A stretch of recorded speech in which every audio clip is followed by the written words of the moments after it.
There's a link to the thread. We'll probably be live longer than that, but figured I'd post just for clarity's sake. All right. All that being said, let's generate a world, shall we? How big of a world should we generate? That's the important question. So, once again, this is a modded version of DF. I'm using my normal setup for like visuals and everything, so it might end up looking kind of weird. I don't know if I'm gonna go in and edit the colors. I tend to just kind of like my colors, so. This is a holiday-themed mod that has multiple playable races, and I should actually just pop up the notes for a second here and just read off of these verbatim. So this is written by Joe in chat, and they say this is a fairly small mod to add some seasonal fun to the game. It does not require DF hack, and is purely a modification and some install instructions. If you want to experience the content of this mod, it can be found in cold or temperate biomes only. So make sure you settle in a suitable location. It introduces 2 new races, both of which are playable: polar elves and frost goblins. They play similarly and have access to different sets of weapons and domestics. Both of these races have access to refined ice, which can be... Oops, zooming in because this font's tiny. Both of these races have access to refined ice, which are made through ice bench workshop via the gem cutting skill. This material isn't very durable, but it is cheap to make and can be slightly sharper than normal metals. And it is useful in a pinch. Just be careful to not let it melt. From the ice bench workshop, they can also be used to convert ice or refined ice into water, which requires the brewing skill or barrel or multiple. Regular ice yields 5 units of water, and reinforced ice yields 15. 4 new varieties of there's some new plants, mainly 4 varieties of Christmas tree. They look like regular trees throughout most of the year, but during the winter, they grow your typical Christmas tree ornaments, including edible candy canes. And there are 2 new crops, which grant temporary buffs to those who eat them. Only affects frost goblins and polar elves, and frost root. And they can be found in tundras and boost the speed and pain tolerant. Boost speed and pain tolerance, and ice berries can be found in taigas and grant the ability to shoot ice, which is kind of whack. As for new creatures, there's flying reindeer. Something called a raven deer, which is a carnivore reindeer. Brown penguin, which is a domestic species of penguin available to both polar elves and frost goblins. They are useful livestock. You would recommend picking a few at Embark, especially if you are playing somewhere where food is hard to come by. Frost rats, which is a large rat with a poisonous bite. A Yule cat, a large predator cat that appears in tundras and temperate plains during autumn and the winter. Grow very large over the years, making them dangerous predators if old enough.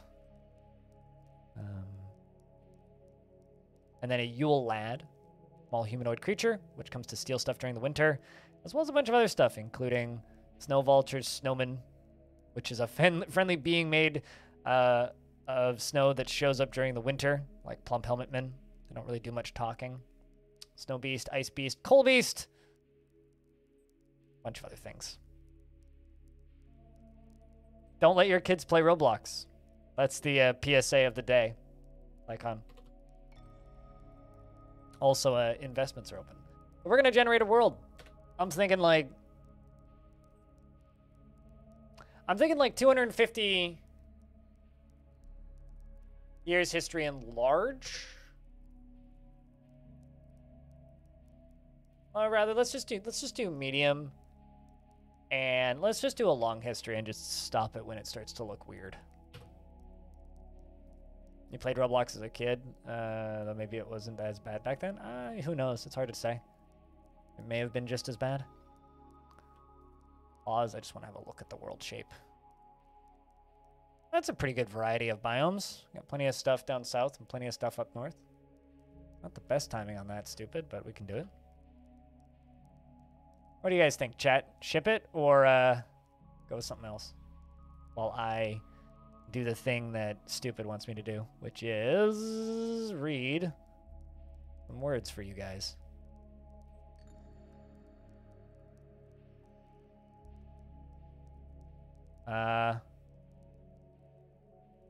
Baked beans break transforms into chaos.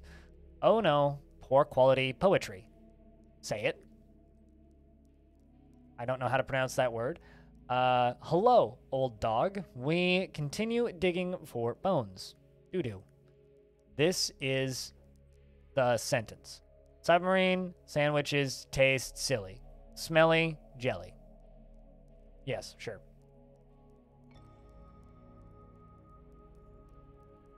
Back to the actual stream.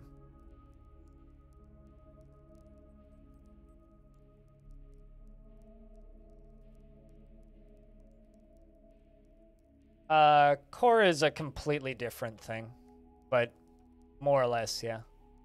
Not even related to Roblox, but that is what they are attempting to do with it, yes. Looking at this world, got a bunch of dark frost goblins down here. And I'm assuming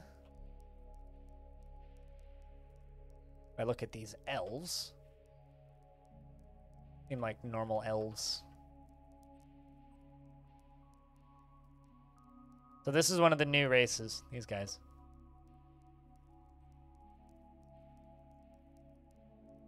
Needs more frost.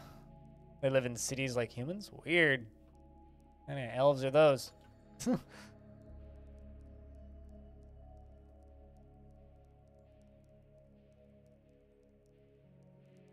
Just kind of peeking around. Ooh. We got polar elves in a good biome. That could be fun. But it is a robust jungle, unfortunately.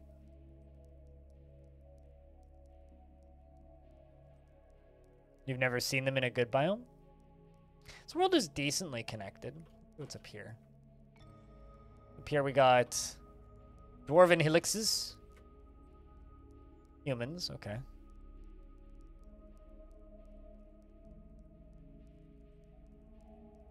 There's a little volcano out here in the island of moistening. A very moist place. Normal goblins.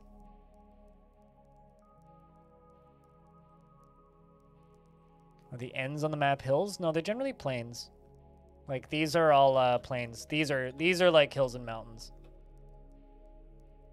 But they're just different types of forests. They're not necessarily hills, no.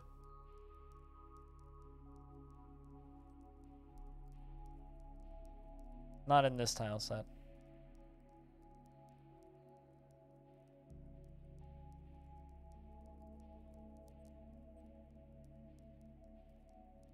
New fort, who dis? Yep, new fort.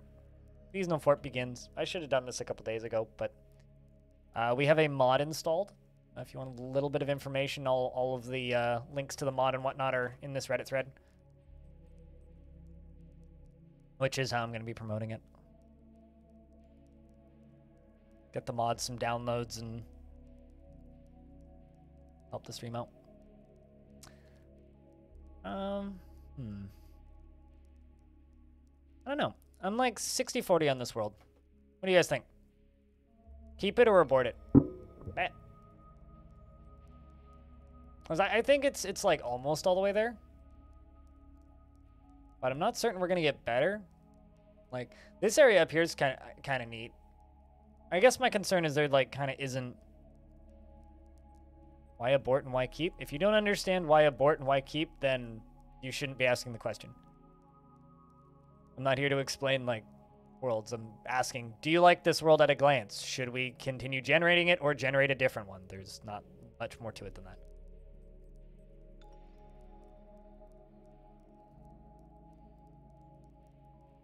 I guess my only concern is there's not that many like factions on it that I can see, but be a bit too spread out. Yeah, but like it's hard to tell right now, right? Because we're only in year 45. But like there's there's a bunch of stuff going. Like, it might not end up being that active, but that's not necessarily a bad thing. Like, there is, you know, a bunch of normal goblins right there. There's some humans generating kind of in the middle here. Looks of things. Yep, human hamlets. More humans around the edges here.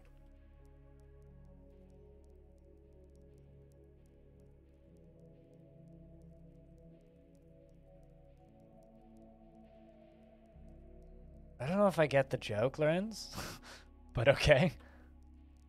Then there's like normal elves and then the polar elves. It is super neat that they generated in a good biome.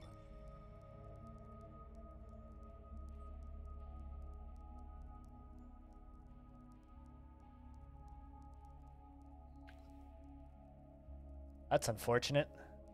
Spooky. You know, yeah, I'll let it continue. I'll let it continue for maybe another, so about year 150, and then we'll see kind of how populated the world is.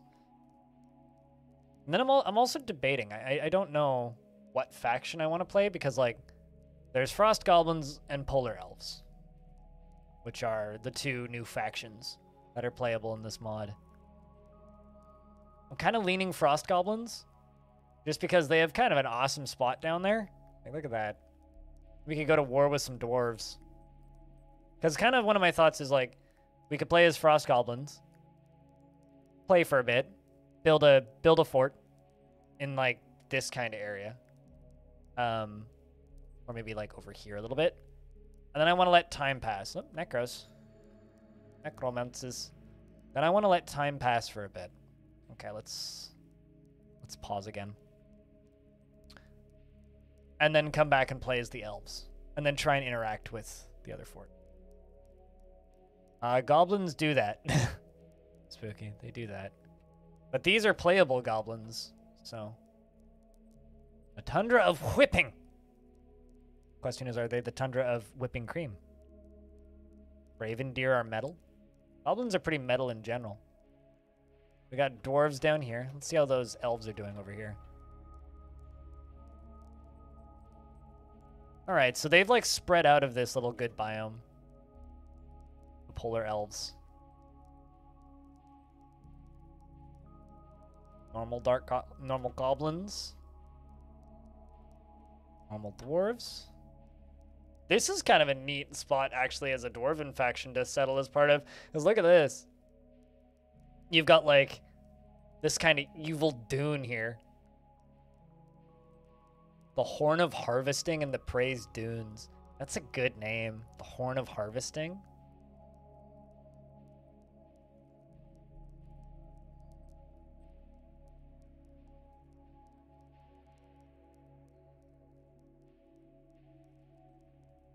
Oh, is that a meme? I have no idea. That would probably be why it went right over my head. The Cloudy Point is also a good name. God damn, there's too many good names in this world. I do like that it's just the accidental continents, though. The Domain of Souls is the name of the world. Also pretty fucking metal. Pretty normal DF affair up here. It's like we've got kind of an area just kind of populated with dwarves and elves. Those are human hamlets. Look down here. Yeah. So it seems like all the new races are down south, and all up north is like just normal Armok stuff.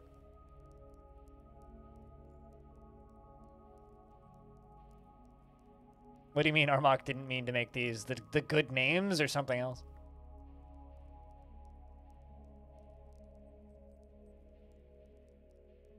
Oh, the accidental content suck. Well, I mean, this area is actually like oddly peaceful, even though it's like elves, goblins. They've got enough space for both of them, I think. But I feel like those elves are probably going to get obliterated. Meanwhile, these frost goblins down, or these frost goblins down here, they've just kind of got this wet swamp. You see. So I guess we'd probably end up settling down here somewhere. But Let's continue. Let it keep generating.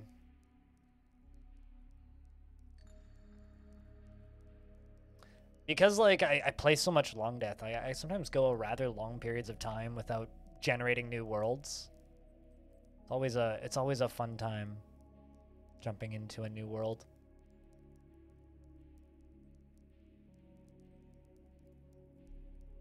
Yeah, they're spreading like wildfire down there. You accidentally make these frost goblins way too OP, or are they like just really lucky? That's a fucking mess they got down there.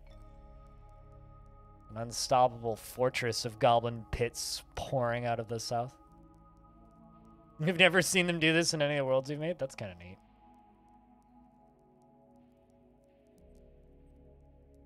They do seem to have slowed down a little bit, but not much.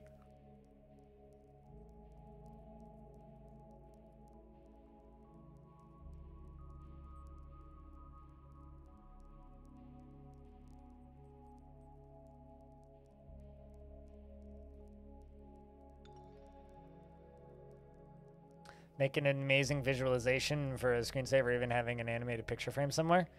Be a lot of CPU that you'd need for an animated picture frame, but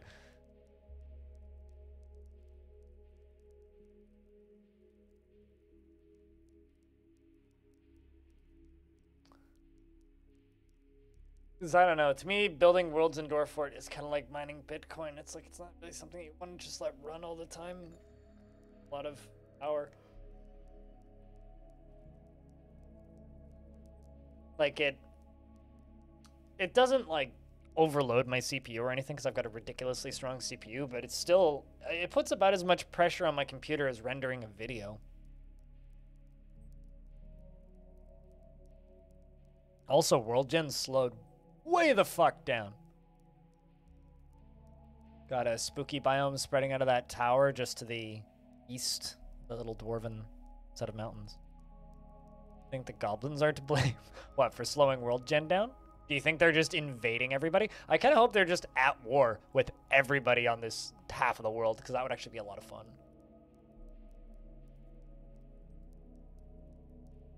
Also, question. What liquid does the goblins subsist on?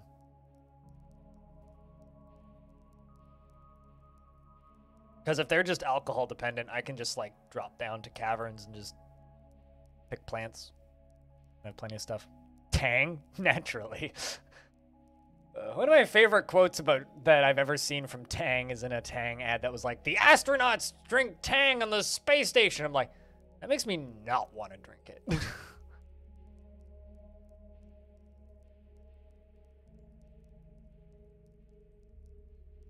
Yeah, because they're like, they don't need to eat or drink, right? Goblins? Or at least in the vanilla game. I'm just wondering if, like, you've added anything in that I need to know about. Because in the vanilla game, they don't need to eat or drink, and they are immortal. So, they do need to eat and drink in this? Okay, gotcha. That's kind of what I wanted to confirm. It's like, what do they... Did they... So are they just, like, water, then? Because you're saying they don't need it?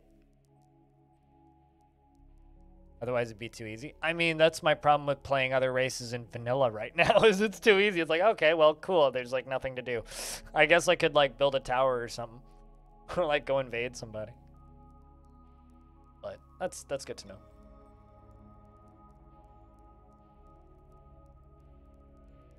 I think they're kind of just, like, not really getting contested down here. Also, notice that there's tombs popping up around this... Moving. There was tombs popping up all around that necromancer tower. Perhaps we should pause and have a look around. Not a bad idea. Let's do that.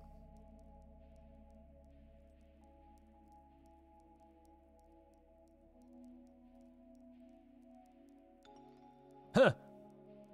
Now I said that this northern region is pretty normal. Check this out. Look at all these elves. There's probably like a war happening on this island up here now. Because this like is like normal Dwarf Fortress area. The Obscure Land? Oh god, that's another really good name. The Obscure Land up north is just normal Dwarf Fort. There's humans, elves, dwarves, and a necromancer tower. I don't see any goblins, though. It's a dwarven tower, too. Check that out. Wonder who made that necro tower down here. What species is that? Aw, man, I was kind of hoping it'd be one of the new ones. Bunch of normal forest retreats. Human hamlet. Another dwarven tower.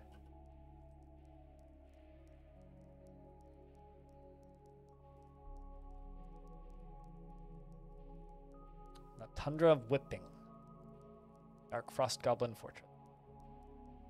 How are those other elves doing? Polar elves? Alright. Polar elves also seem pretty happy. I like how this is called the comedic forest. That's funny.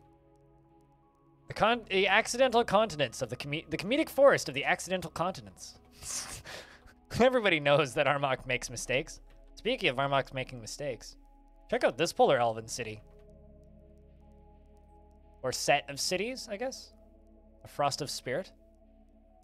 Do they use metal for weapons, or are they, like, still woody dependent? Because I guess they've spread. That's human up there. Polar elven. They use metal? That's okay, that's what I was kind of expecting. Elves with metal are actually really fucking scary. Like, I had to fight against a goblin faction once that had almost entirely taken over a elven faction, and the elves were all just goblin. Like, they acted goblin, they had goblin ideals, and they all used goblin metal. So one of the most terrifying fights I ever had to deal with. They'd also taken over a bunch of towers, and they had a bunch of necromancers in their faction.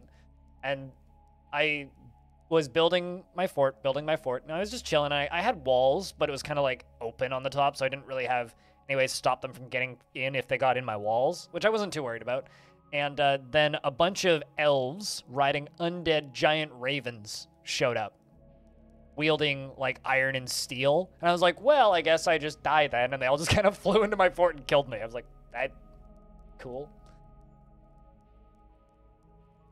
Not sure if that's quite what I need to expect from these guys, but this world is growing on me.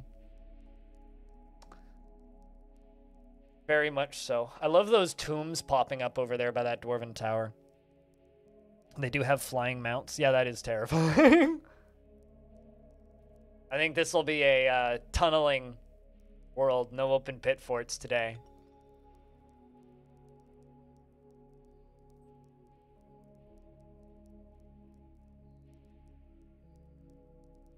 So you had fun? That fort did. I mean, it was a pretty short fort. That fort lasted like one stream.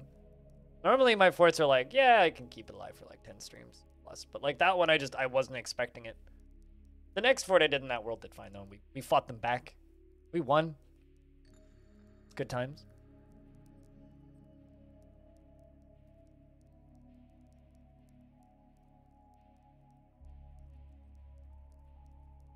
Although I think my favorite loss I've ever had, well, maybe not my favorite modded loss that I've ever had was when I was playing the Star Wars Overhaul mod and I got squished by an AT-AT, which is just exceptionally memorable.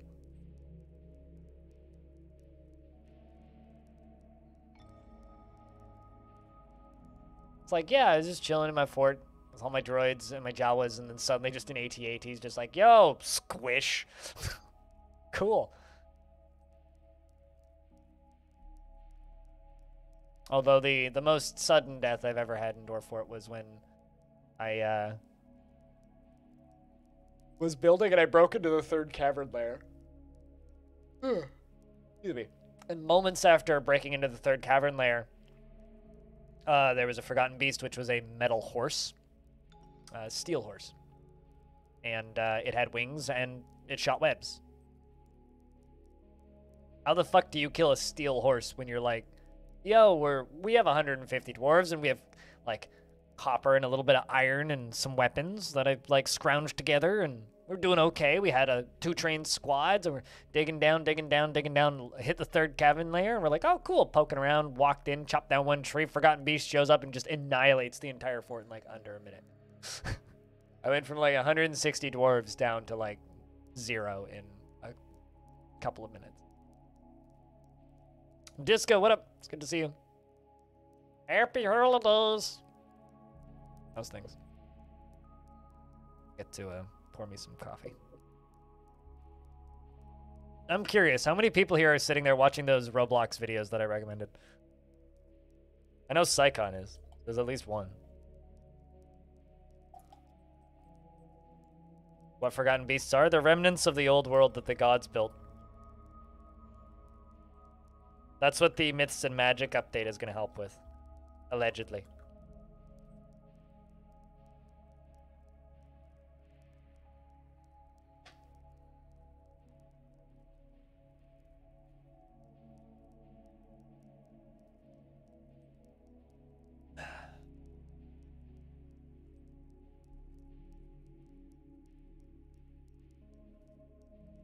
Line gonna get everyone to play Roblox to see things for themselves? No, hopefully they stop their kids from playing Roblox.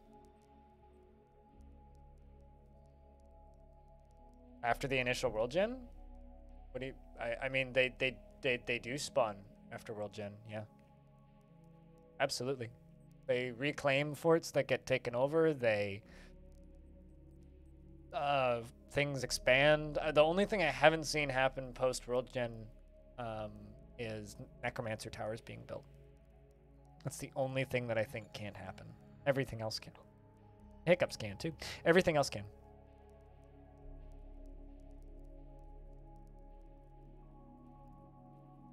You don't expect me to get the reference? Nope. I do not.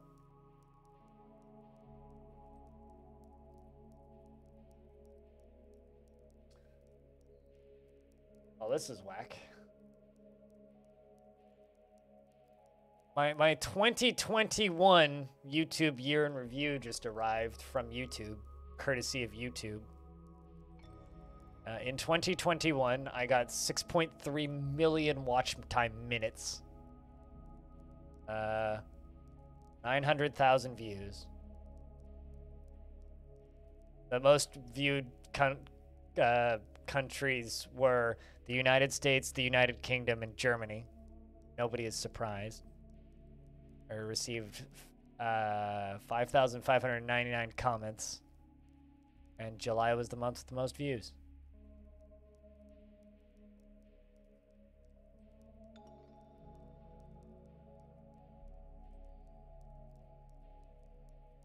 $42,300 likes. It's a weird stat.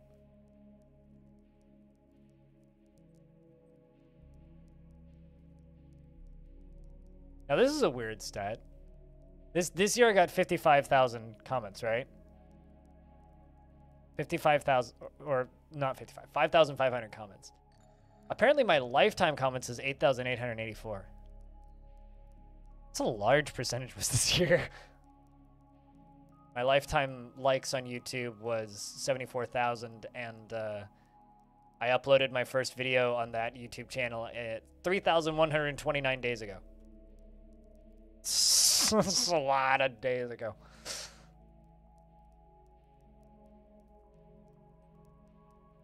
And no, I'm not going to share it on social media with hashtag my year on YouTube for the fans. That's a separate hashtag. Fuck that. But I will commentate on it and say that's weird. I guess like Spotify's year in review has been like a popular hit then.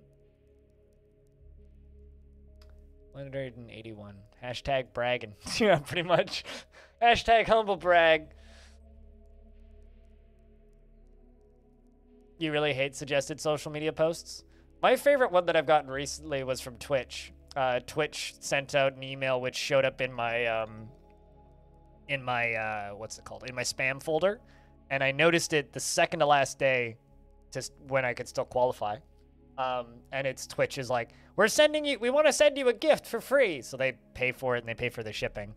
And I just click a button and put in my address and they ship me a package. They've done this previously, but at the bottom of it, it's like, if you plan to share your loot drop, was the wording they used, on social media, use this hashtag. I was like, no. No, I don't. Although I do still brag about my Discord mug that Discord gave me for Christmas last year.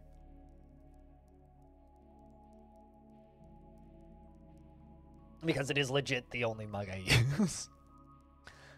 Remember you're on Facebook? So, yeah. I've definitely had your year in review on Facebook. The thing that Facebook started doing right around the end of my period of time on Facebook, right before I just, like, deleted the account, was memories on Facebook. And it's just like, look at all these people that you used to hang out with. And I'm like, that person hates me, that person hates me, that person hates me, that person hates me, that person hates me, that person is friends with my ex and really hates me, that person hates me, that person hates me, that person was dating my friend and then they broke up really messily and now both of them hate me. How much free stuff have I gotten from online platforms? I've rejected a lot of free stuff from online platforms. I only take free stuff from platforms that I would actually use. But Discord sent me a mug, a sugar cookie, and a packet of hot chocolate last year. Discord's allegedly sending me something this year, but I don't know what it is. 2 hoodies from Discord over 6 years. They send me one every 3 years, and a long sleeve shirt from Discord. And then I got 1 t-shirt from Twitch once. And I turned down a lot of Twitch merch. Because I've been to, like, events where they're like, yo, we have Twitch merchandise and it's free. Just take what you want. And I'm like, I don't need a fucking pillow. So I've turned down a lot of free Twitch merch. Yeah, it's mostly just Discord and Twitch. Because, a friend of mine dated a really immature person. And then lied to me about a bunch of things. So it's more I hate him, less of a he hates me. And his girlfriend at the time was a bit of a cunt, and I still think she's a bit of a cunt. So I used to hang out with him, her, and her friends, and some of his friends. I just don't hang out with any of them anymore. So I just kind of hate all of them. It's actually probably less of a they hate me and more of a I just don't acknowledge their existence anymore. And then in regards to my ex, ask her. I couldn't tell you why. I wish we could still be friends. That was her decision, not mine.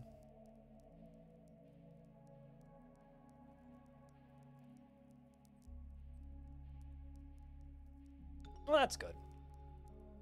Sounds like they, got divorced at an age where they were already, like, mentally adults and not in their early 20s. That's, I think, a large part of it. But yeah, no, Facebook literally, towards the end of my time on Facebook, was always just a, look at all these people that you don't hang out with anymore that still have lives. It's like, oh, well, right. I'm the shut-in. I get it. What's up, Paranoid? Who just default to the we can't be friends because we're exes? Yeah, my future sister-in-law somehow manages to stay friends with all of her exes, or a lot of her exes, and I kind of envy that. When people just can't do it. Yeah. That's actually not totally true, though, for me, because I'm still friends with one of my exes. Out of the handful that I have.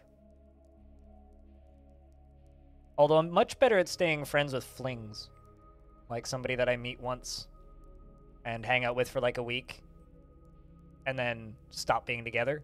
Where we were never officially dating, but we were together for like a week. I've had that happen a couple of times in the last few years. And that's always been like, yeah, we're still friends. Like, I'll go drinking with any of them again. Why not? That was a good time. But as for long-term relationships, that gets complicated.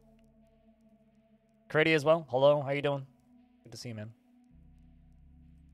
Looks like bad enough, but friends of friends. The friends are friends you cared about and some of those people and vice versa. Yeah, I mean, my last major breakup, which was at the end of 2019, which I still talk about because I'm a broken human being, I suppose. I'd been together with her for 9 years, so the vast majority of the people that I knew either with her or through her, because I'm not very good at making friends. So I went from having a large number of friends that I knew through my now ex to knowing almost nobody in like 72 hours, because she literally just went to every single person and told them to not associate with me anymore, to the point where like there was one girl who I used to hang out with all the time who I knew through my ex named Emily, and we just went fucking binge drinking right after all that happened, and was like, goodbye, never gonna talk to you again. All right, goodbye. It was a weird day. Yeah, it was a harsh breakup. You haven't been on a date since 2018? I've been ghosted for a few dates. But I don't know, dates don't really happen for me. For me, it's more like meet somebody at a metal show, hang out for 72 hours, forget they exist these days.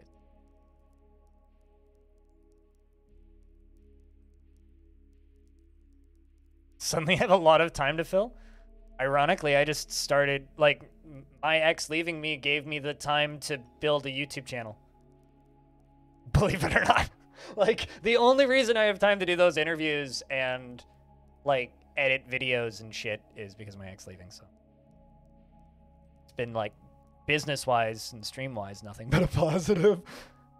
Mental health-wise, I smoke a lot more weed now, I'll put it that way.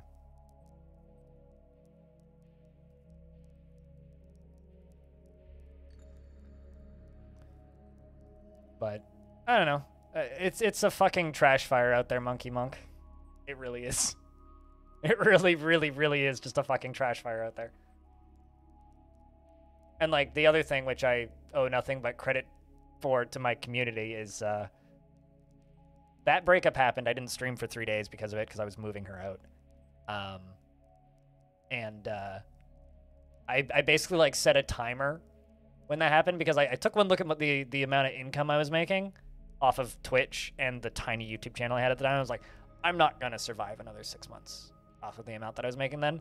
Literally just, like, told everybody on my Discord, my community, and I'm just like, I'm going to try and keep streaming full-time, but I don't think it's going to last more than 6 months, because, like, that was basically the amount of money I had left at that point, before I would start digging into my savings. And my income, like, tripled, and it hasn't gone down. So that was 2 and a bit years ago now, and I'm still streaming full-time, which is the fucking most wild thing ever. No, it was her move, like, making me help her move her stuff out. So actually, like, if you scroll up high enough in my Discord in general, you will find pictures of me moving her shit out and how cluttered this apartment was before.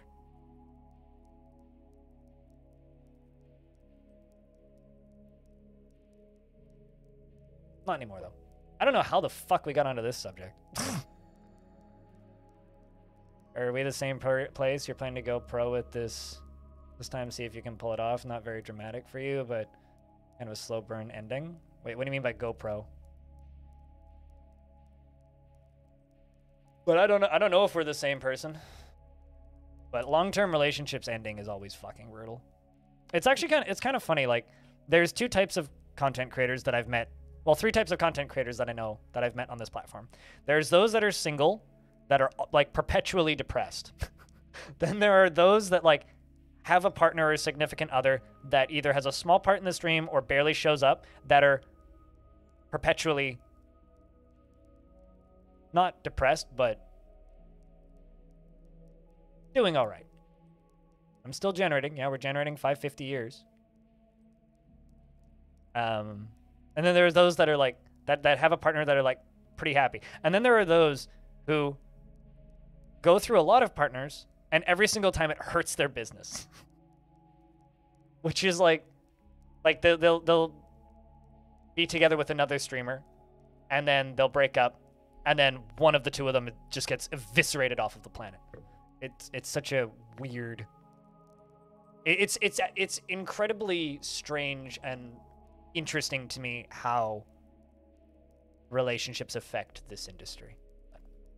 I could talk about that. I could do a TED talk on that for a half. The longest world I ever generated Formar took me 7.5 hours to generate. This won't take 7.5 hours. This is going to go for another, I guess, 40. I blame those fucking frost goblins. That cluster of frost goblins, right? There's also a lot of wars going on in that middle section over there with all that pink stuff. It's like dwarves and goblins, and then that massive necromancer tower up there in the middle. We were worried that the world was too spread apart. I think it's actually pretty good. Now that we're sitting on year 384. Also, shoutouts to this mod. I'm also kind of stress testing this mod. I want to see how long of a world I can generate and if it crashes.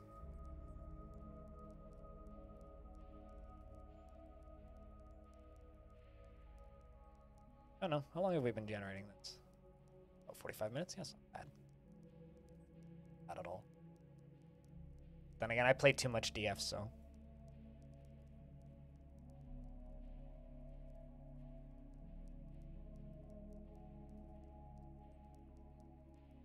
I guess my sense of time is warped because of how much of this game I play.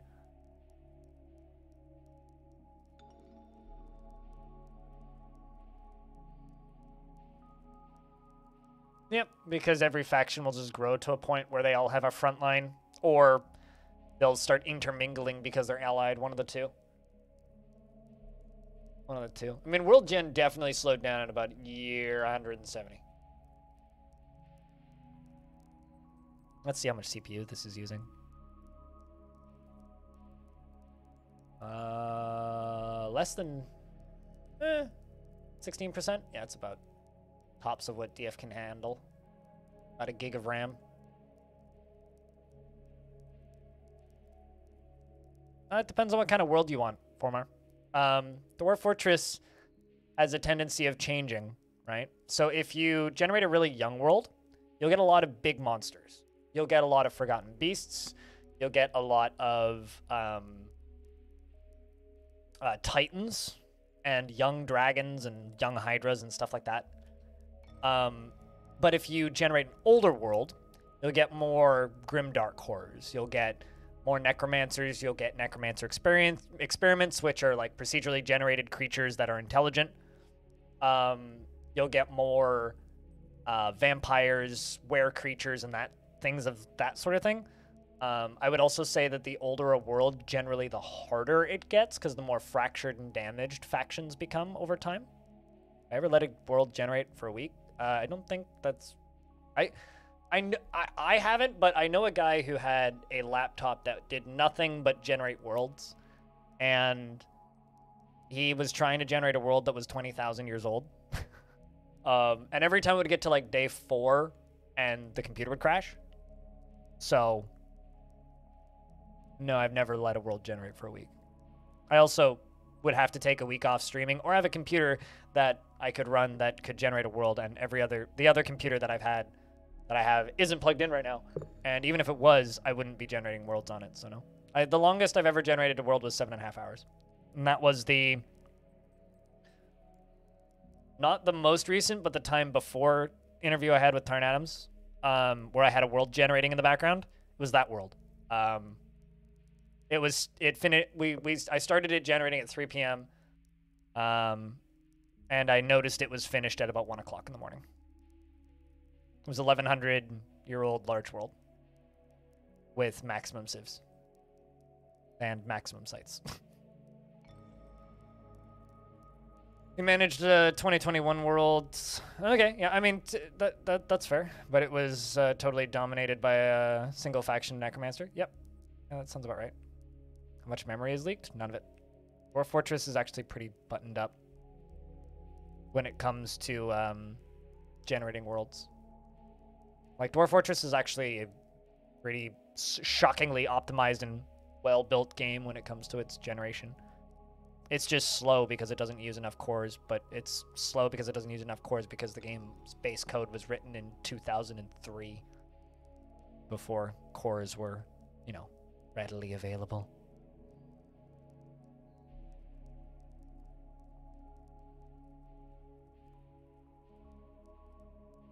Can you destroy the world like through in-game actions? You can cause civil wars, which can cause factions to collapse. So theoretically, yeah, it would take a while, but you could do it. You can also like play one faction and go for world dominance, assuming you can get to everybody else.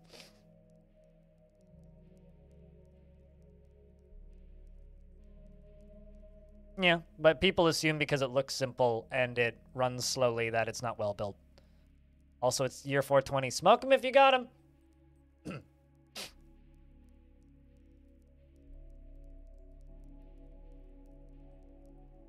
Hey. But yeah, that's... Dwarf Fortress is a shockingly stable game for what it is. It's partly why I love it so much.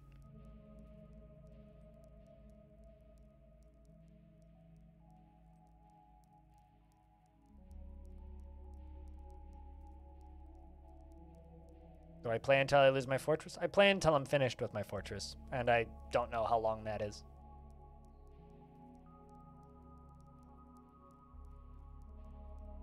Outside of Long Death, where I will play until I hit 1,000 years or the fort dies, one of the two, whatever happens first. Which means I will probably play that fort for another 1.5 2 years, likely.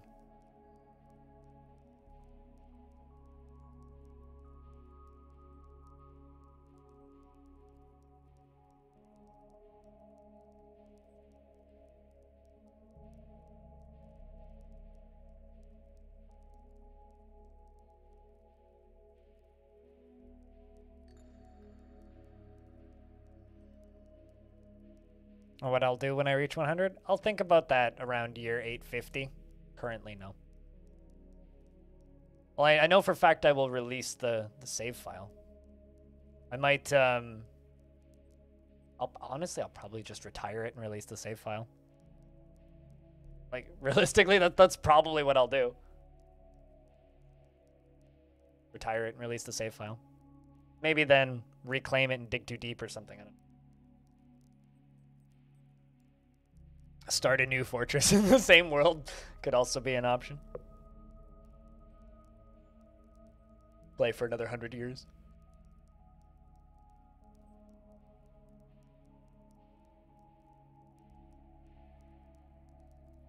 But that world is no longer in the age of myth, which is interesting. It's now in the age of heroes. That's like the biggest revelation that's happened in Long Death recently. Also, check out that little island up in the top right there. It's a good island. All a good biome. Yeah, this is something that like they definitely need to communicate in the premium versions when those release on itch.io and Steam. They need to communicate that certain settings can literally make World Gen take hours. They literally need to communicate that, and I really hope they communicate it very clearly. Because I've certainly heard tale of people starting World Gen in Dwarf Fort, not realizing it would take like an hour and a half, 2-3 hours potentially. They're being upset. Is there merit in an isolated island fort? I have problems with isolated island forts, and they're pretty simple. You still get invaded, and migrants still show up. And I did a fort once. I did a fort once that was on a 1-tile size little island, and yeah, and you get your first 2 migrant waves, right? That are guaranteed, and if the faction can't reach you, they will stop at a point. Which is what happened. I got the first 2 migrant waves, and then they stopped, but we still got invaded by people that were not on the island. So I don't know. I find them kind of immersion breaking. I think that the best way to do an island fort is you do an island fort with a faction that is in a civil war, which is actually not that difficult to start. Just try and steal an artifact from your own faction, and then they'll go into full-on civil war. Or successfully steal one, rather. or accidentally invade your own fort, which is another way of doing it, and then settle on an island, because then you won't get any migrants. Or you could just expel all of the migrants that you get, which is what I did for the last one that I did, because I did a fort that was just 2 dwarves, with the goal of getting them married. We didn't succeed, but what I did was I just expelled everybody that showed up. It was kind of fun. No sieges except giants and forgotten beasts yet. That's interesting. I haven't done it in the current version, so it's been a while.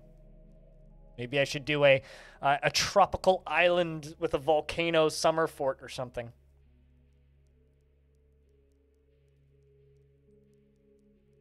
How big of an island?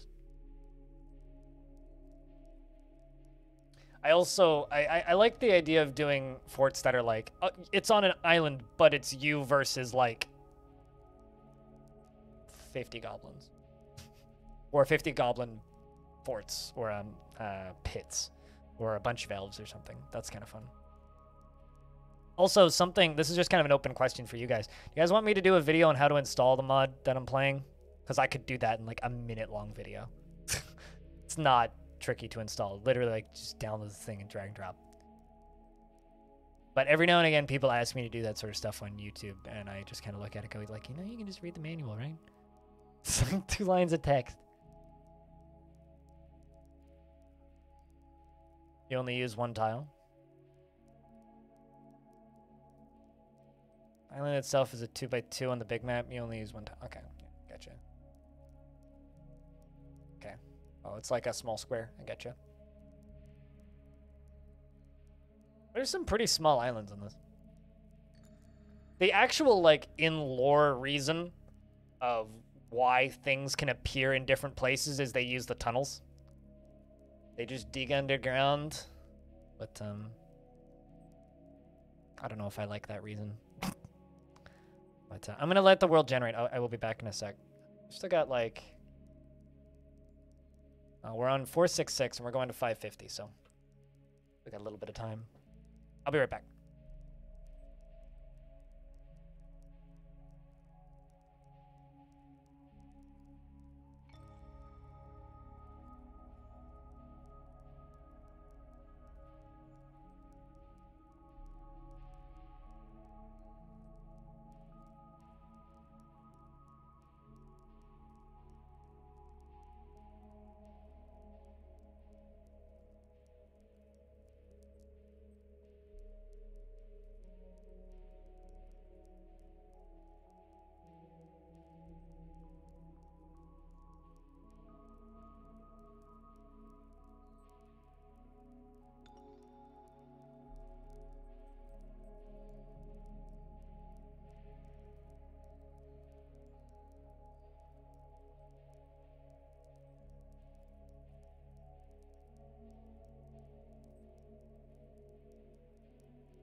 Golly gee, it's still snowing like crazy out there.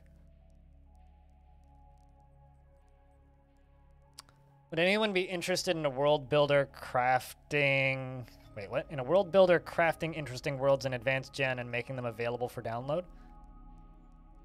I mean, I've tried to do that. No one was interested, so... I mean, I would be interested. There was a bit there where there was, like, a couple people that were making, like, scenario embarks for people, and they were sharing them around, and, like, some people paid attention, but maybe not as much as, like, you'd think. I have a feeling that's the sort of thing that will be... the problem is getting eyeballs on it, right?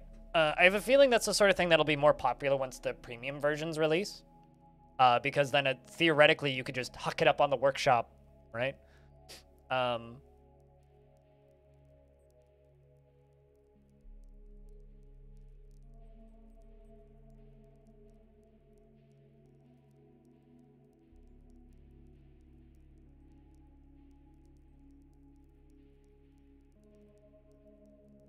So I would say that that's probably the sort of thing that'll be more popular once especially for advanced world gen parameter stuff, because actually making worlds generate using advanced world gen is like, kind of difficult. Because my experience with generating stuff with advanced world gen is like you press the go button and then it crashes a bunch. That's my experience with it. So, you love advanced world gen? A lot of people do. I've never really taken the time to learn it. I just keep worlds alive.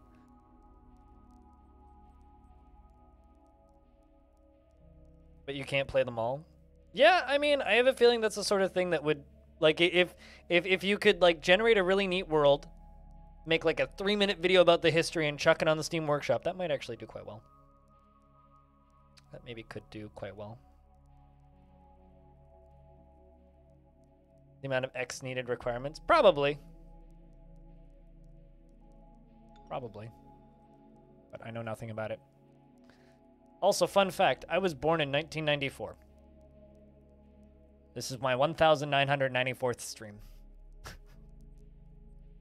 It's a lot of years of streaming.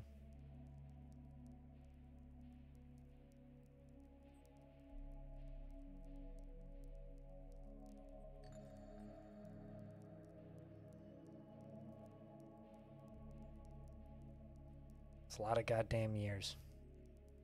496. And then we're going to have to do prepare carefully, which is also going to take a little bit. The real question is, do we just generate the worlds, or do we look at legends at all?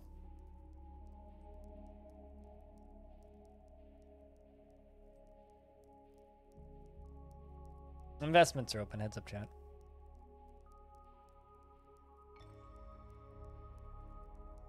$4.99. Stopping on 500. That is a lot of events. We're still in the age of myth, though.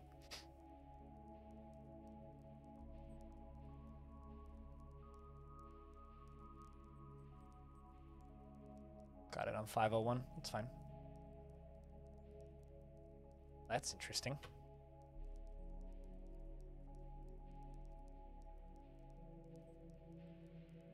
Okay, this is interesting. These are all Dark Frost Goblins, right? Dark Frost Goblins, Dark Frost Goblins, Dark Frost Goblins. Goblin. Just normal goblin.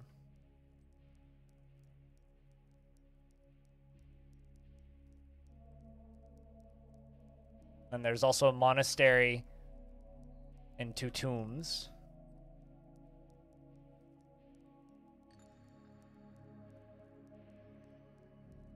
Where did the goblins come from? They must have gone to war with the normal goblins? Assuming, yeah. But where's the nearest... Like, I think the nearest normal goblins are all the way over here.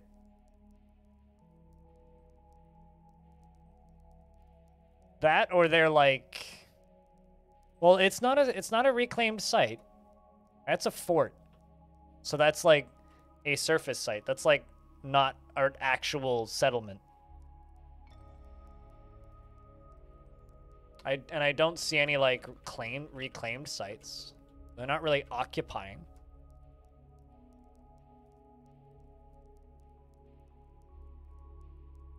That's true. Yeah, they could have come from the dwarves if they dug too deep.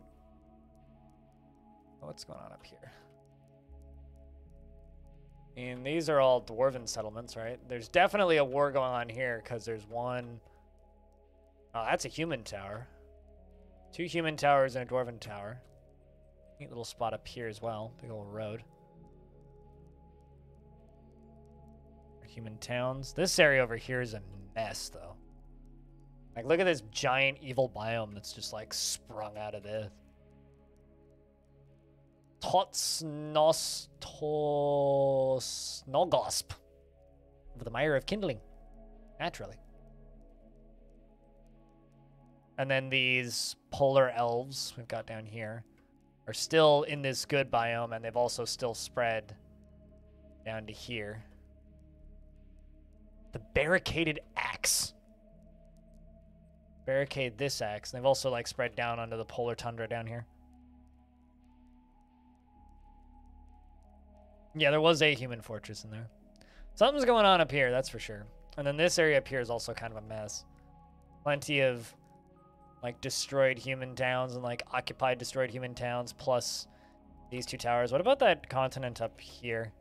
Oh, this area is actually like seems relatively peaceful. There is that one tower down in the bottom. A few evil spots. And this is probably like the most mundane of the areas, I would say. Like there's this big ol' slim prairie spooky area in the Hopeful Land. I like how it's called the Hopeful Land. There's just like some goblins, some elves, and that's kind of it. No dwarves. It's just pretty chill up here in the Hopeful Land. So there's the accidental continents, which seem kind of like a mess. Not a bad mess, like a good mess. This whole interconnected area down here. Then there's up here the Obscure Land and the Hopeful Land. So we have the accidental continents, the Obscure Land, and the Hopeful Land. I kind of like this world. This world's got a neat character to it. It's got a neat character to it.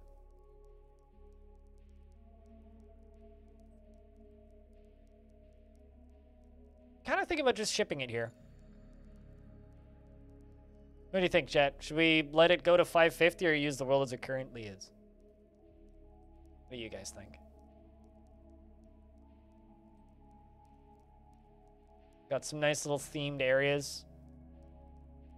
Everything seems decently laid out.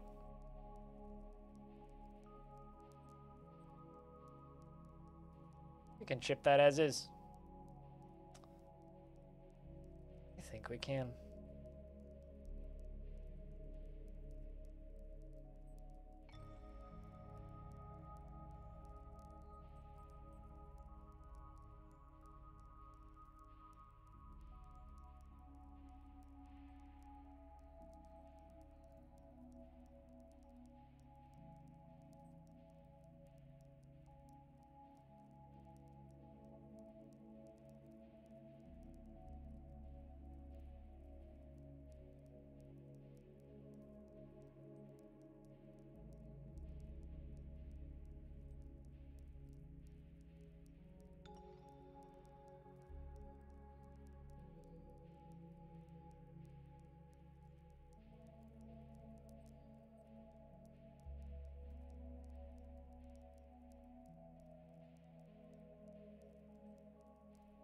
Hey, Oswix.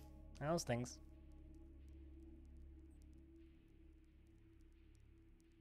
I think we're gonna keep it as it currently sits.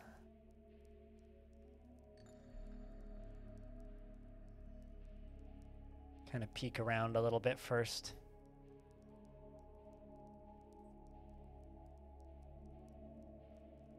Yay for getting meds and doctor's results.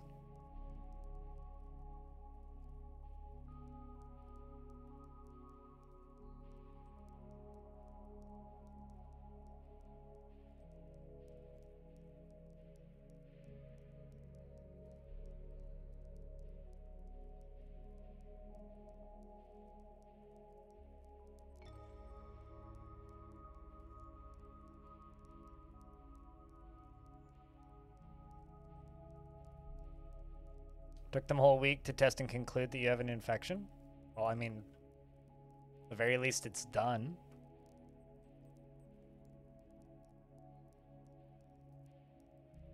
Scan through this and just kind of look around. I really like this area. This area seems like an absolute cluster. Even more so, considering that there's like races I don't know down here. So for clarity's sake, Joe, like this kind of area, we'll see your additions. Because there's also that wet swamp. I'm kind of thinking about like half and half, like right here. And maybe not if there isn't interesting materials, but yeah, in cold areas. Okay. So as long as we're like down here, we should be fine. That or like, if I want to be a little bit more interesting, settle over here and then we can more easily access the stuff that's going on over here, which is like kind of, well, I guess it depends whatever has like the best Embark site, right? But I think that's it. I'm gonna take a peek at World Gen real quick, or at Legends real quick, and then I think we'll jump into preparing.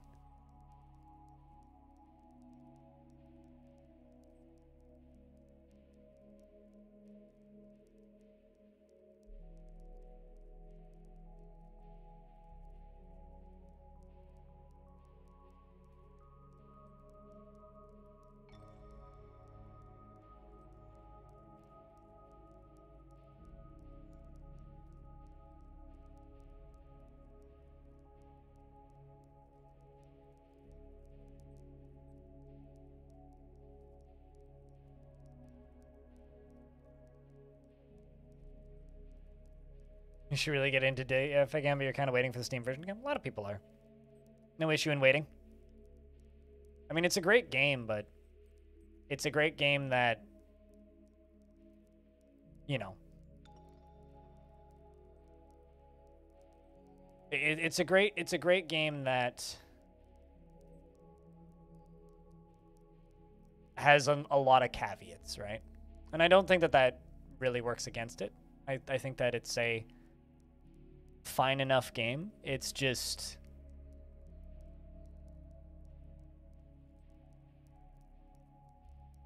you know, how do I word this? Lacks some comforts? I don't think it necessarily lacks comforts. I think it's more of a,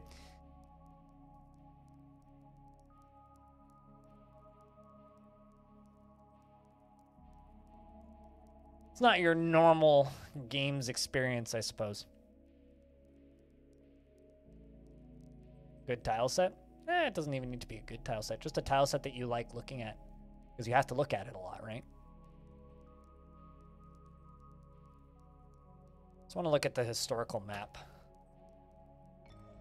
This is one of my favorite features that DF has that nobody knows exists. You can watch the world spread. Things definitely slowed down at a point. Let's just rewind time. Kind of want to zoom in on right here. This area. Because this area becomes an absolute mess. This feature lets you scroll through your world's history. The Ticks of Suffering. Realms of Singing. You can watch... Oh, wow, look at that. Polar Elves in year 100 over here. Just went... Check out this area down here. Right around year 100. Boom. Boom. In 20 years, they built that huge city down here. Ticks do indeed cause suffering. This is absolutely true.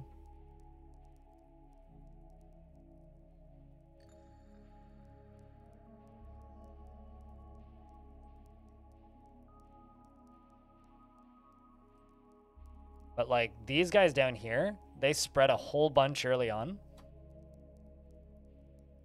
The Enchanter of Control. Is that really the name of this faction?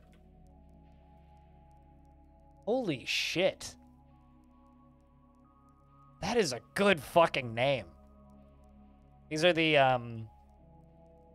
Frost Goblins. The Enchanter of Control.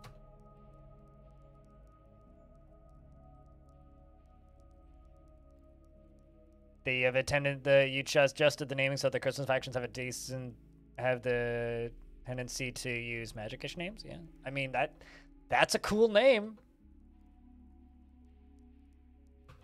I will say that is a cool fucking name. Yeah, they kind of stopped spreading at about 250. Aside from like, where does that fort appear? Yeah. But 250, that normal goblin fort appears. But also in 250, the other thing that happens is a whole bunch of these dwarves up here die. So 250, the goblin fort appears, and that happens. A bunch of wars happen in 250, which is the Whip of Contesting. What are these frost elves called? The Gerbil of Honor. Please tell me that's accurate. The Polar Elves are called the Gerbil of Honor, I hope. That or they're the Lean Empire. Oh, that's a good name. Those are both really good names. The Honorable Gerbil. Gerbil of Honor. They worship the glorious Ham Toro, although I think Ham Toro's a hamster. Don't at me.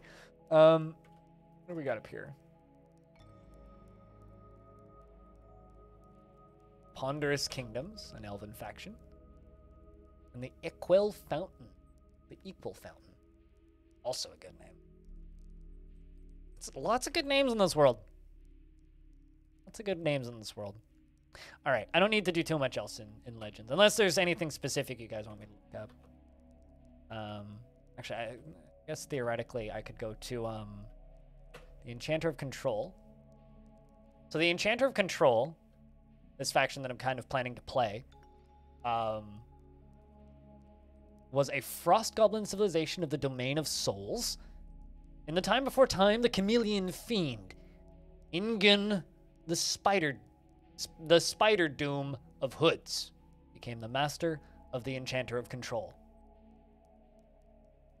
And he ruled from the terrible towers of the Enchanted of Control in Tool Land. I guess they must be Tool fans. Bunch of Frost Goblins became their leaders, but I want to know what happened. It was what, 250?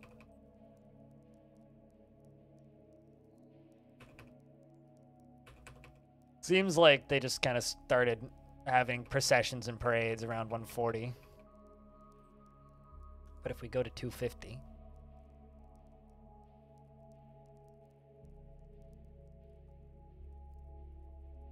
what happened in 250?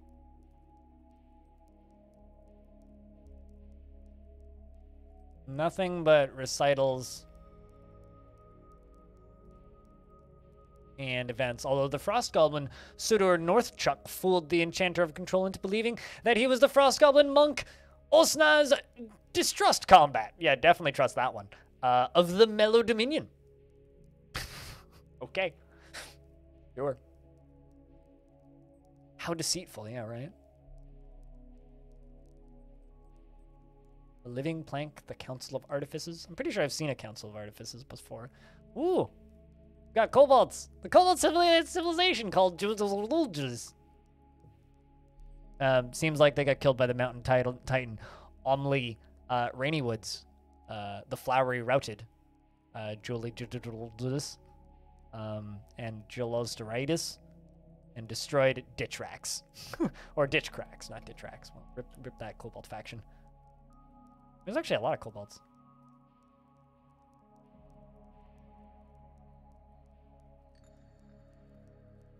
This one, not much has happened as well.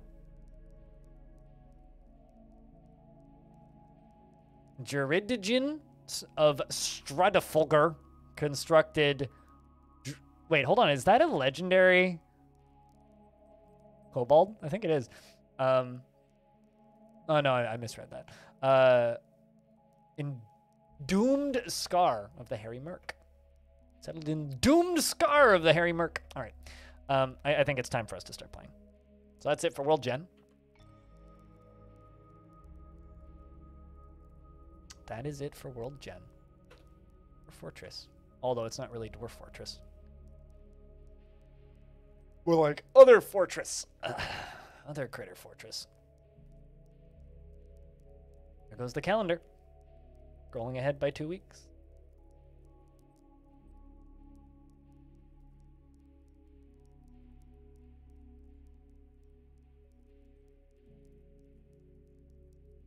All right.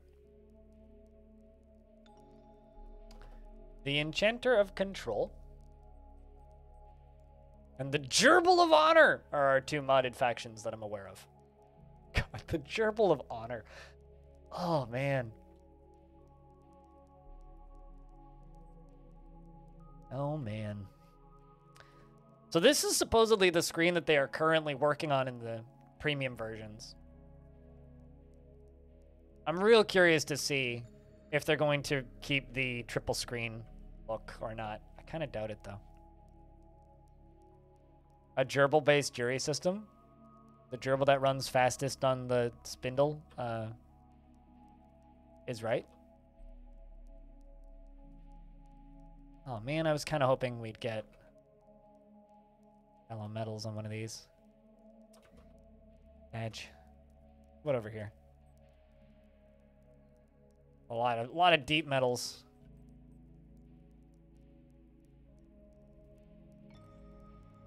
I'm not married to shallow metals. I want more than one metal type. Oh, there you go. But that's also a mountain where we can't embark. Could do like a 50-50 embark there. How about this?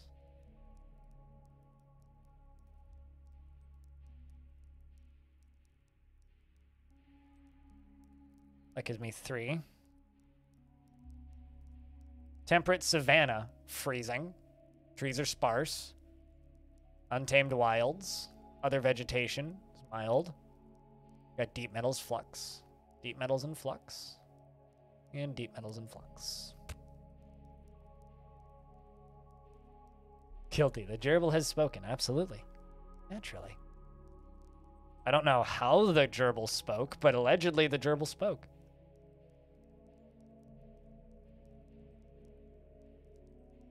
I kind of like the look of that one spot, though.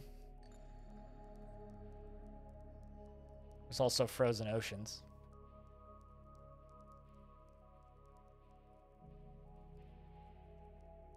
Ooh. It's not an embarkable zone, though. Now, we could embark there. Question is, does it freeze and thaw half the year?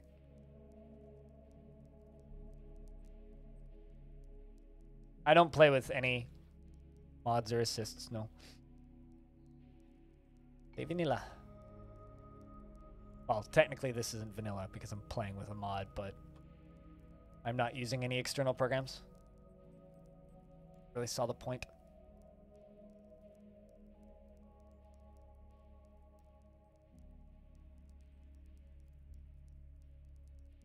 Sound Sense? Sound Sense just adds, like, cringy, stolen sounds that they don't have the rights to use.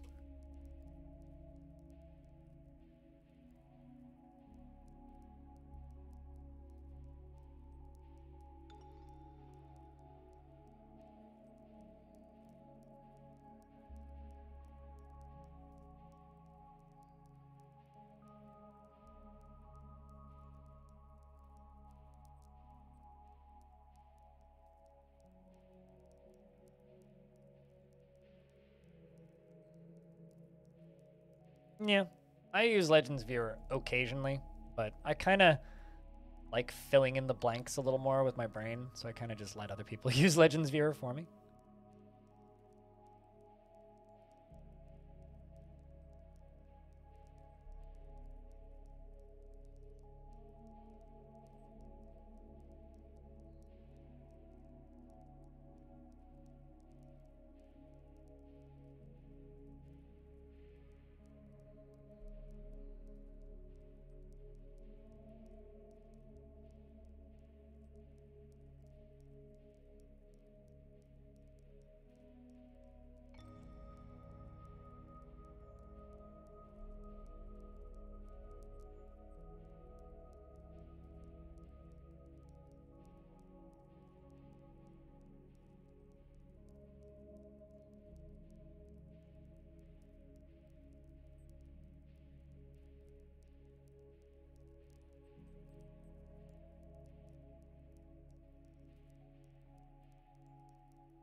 Since being able to pull up Legends without ending the fort. Yeah, I'll be honest, the one time I did that with Legends Viewer, it crashed my game. I've never done it since.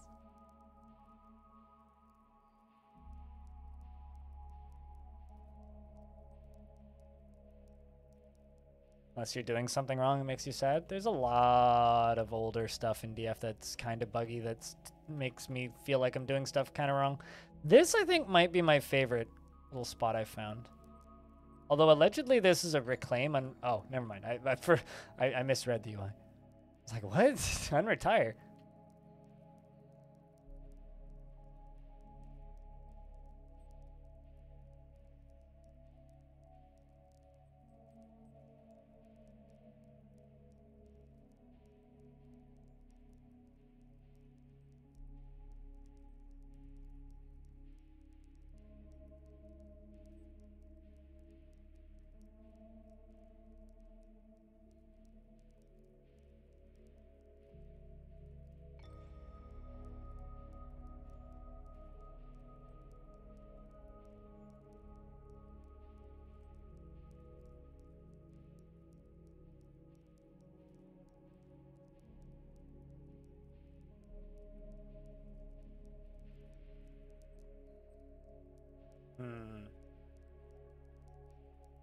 That might be our spot. I don't think that's too far away. We can still get migrants that far, right? What about up here? I always take way too long when embarking, and I like hum and haw over it for way too long. So people have input, feel free to share. A light aquifer, that's not too bad. We could also just stay very close to home. May not be a bad thing. It is the character creation of DF, this is true.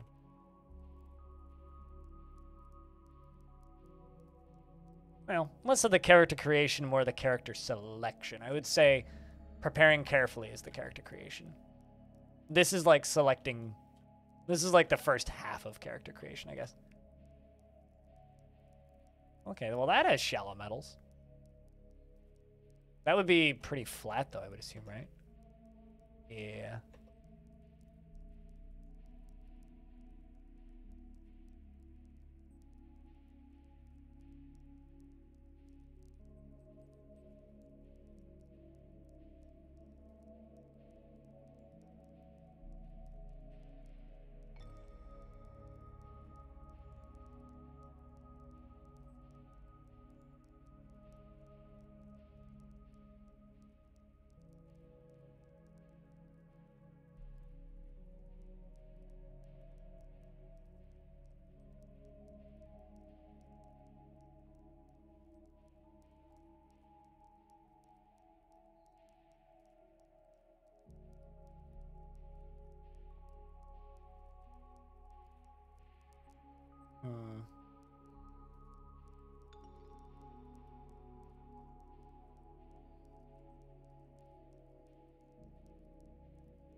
Hey.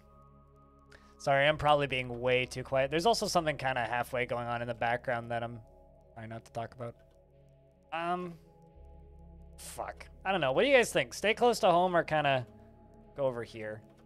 That's kind of the main decision that I'm trying to decide between. Because they should be able to still migrate over here. Like, population isn't something I'm too worried about. That's also a neat spot. I want to make a note. What's that? That's 2 biomes? The mountain and tundra? That could be fun.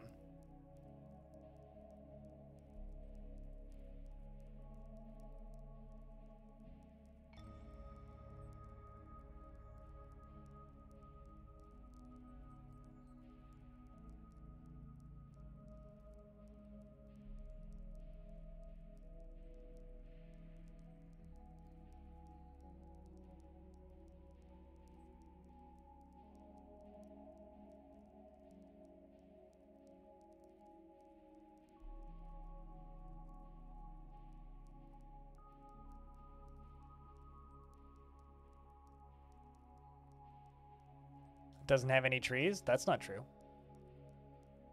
Well, they'll have them underground, but... I guess I could go over to this. That does have trees. It's still more or less the same zone. Just kind of want... let's see if we can get like a maybe force in a triple biome. It's like we want the Christmas trees, right?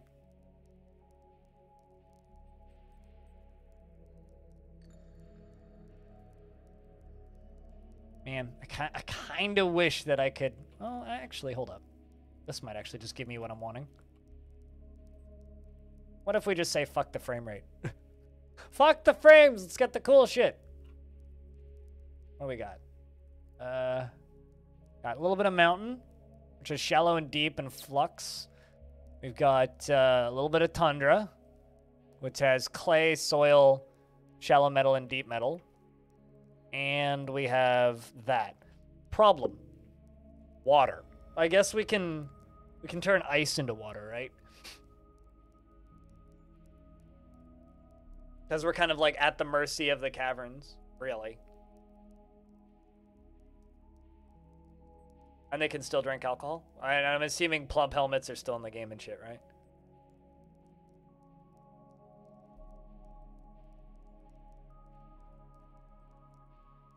Then fame population will grow and we'll still have more frames. Frames? Yeah, sure.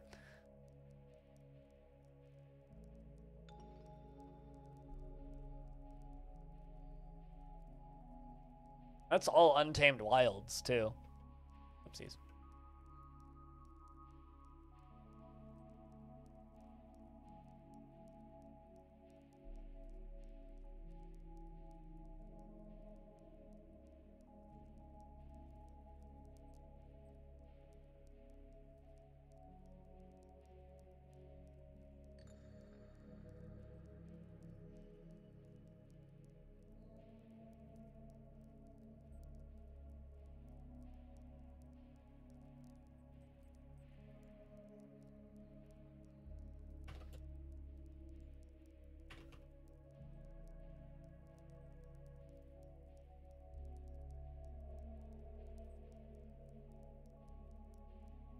We're not playing dwarves? No, we are playing... Okay, so these are the available factions around. Frost goblins, polar elves, goblins, dwarves, and humans. Frost goblins and polar elves are part of this mod, and they're both playable. There are two... There's one faction of each that I'm aware of. There's the Gerbil of Honor, which are the polar elves. They're just to the west of where we are settling right now. And the Enchanter of Control, which is the Frost Goblins faction, which is over... eastward of us. I'm not sure who's at war with who, but at a glance, it looks like we're just at war with normal goblins, who also happen to be, like, right there. Like, all that pink that's right next to where I'm settling, those are goblins. So I think this is our spot, guys.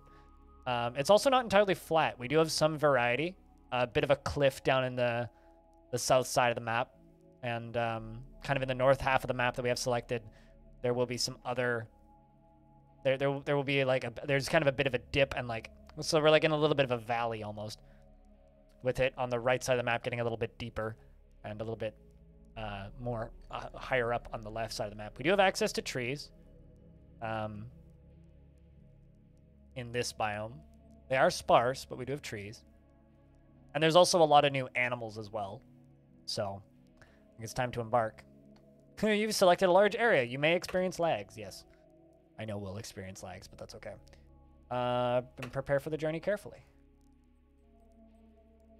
So now we have a decision to make. Are we going to nickname them? Or are we going to... I think we can nickname. I think we can nickname.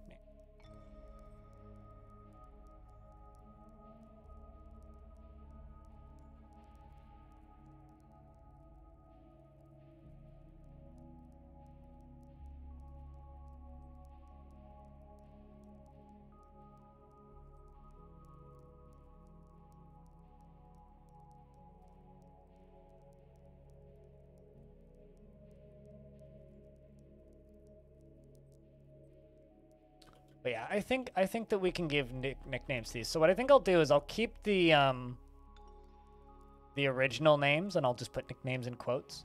So if you'd like to be one of these 7 starting peasants, we'll read their descriptions and everything, and then dive in. So if you'd like to be one of these starting 7, raise your hand in chat. We'll get you in here. This first one is Olang.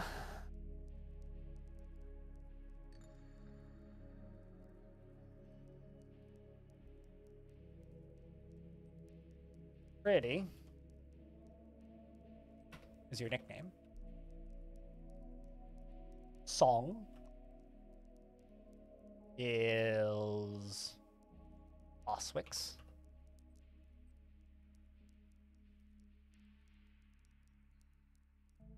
Dib.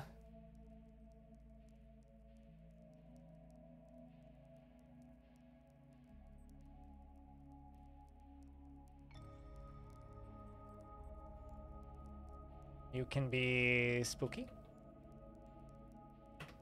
Anybody else want one? We got 4 left. Joe, did you want one?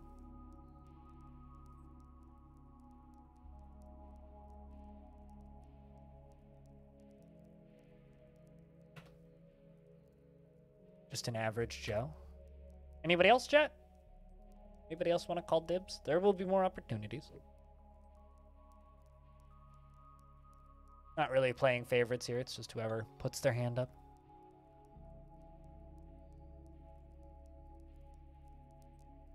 Aqua, sure. But you want to be named Scrooge. All right. Finn as well.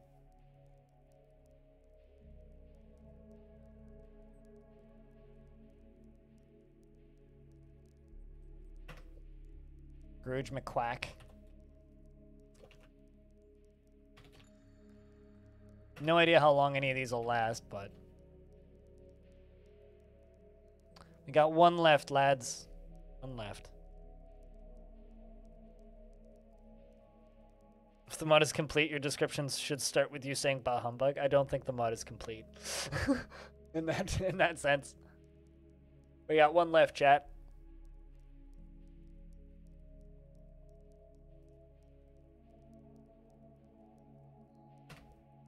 All right.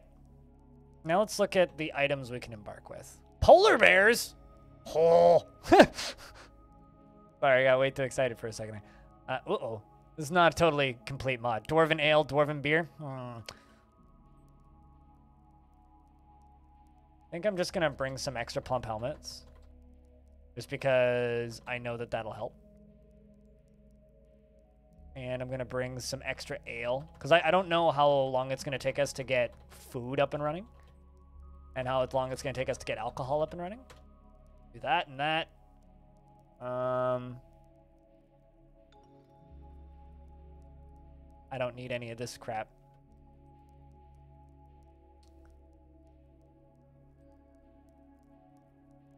No mulled cranberry wine. Ooh, we can bring beak dogs. We should bring beak dogs, shouldn't we? Trolls! We should also bring trolls. I have a question. Why do trolls so cheap? What? Why are they only 1 point?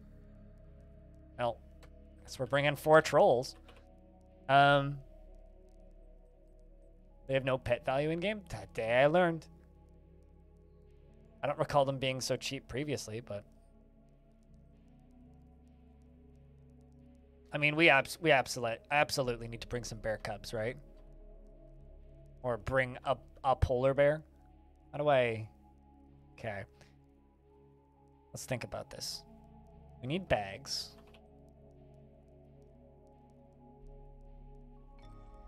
I can get cloth once I get down to the cavern layer, so I don't need to worry about that too much.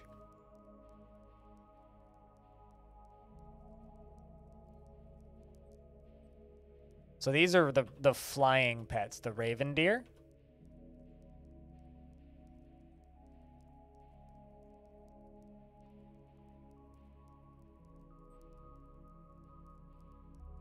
Let's bring 1 of each. Oh, they don't fly? Which are the flying ones? But I'm still bringing those. And polar bears. But I need more points. There's part of me that's kind of sitting here thinking, anvils are for chumps. Who needs anvils? But I probably do need an anvil.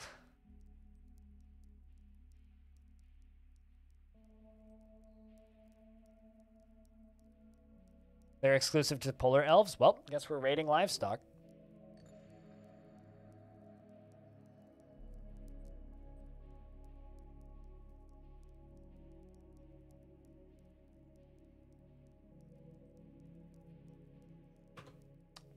Polar bear. Not going to get enough points to get another polar bear. But bring some brown penguins, which is another modded character. And put the rest in a plump helmet spawn. All right, well, I guess that's our items. So we're bringing copper picks, copper axes, iron anvil, dwarven ale, dwarven beer, plump helmet spawn. That, and then for pets, we've got a polar bear, 2 brown penguins, breeding pair, hopefully. Hopefully a breeding pair of raven deer, and a bunch of trolls.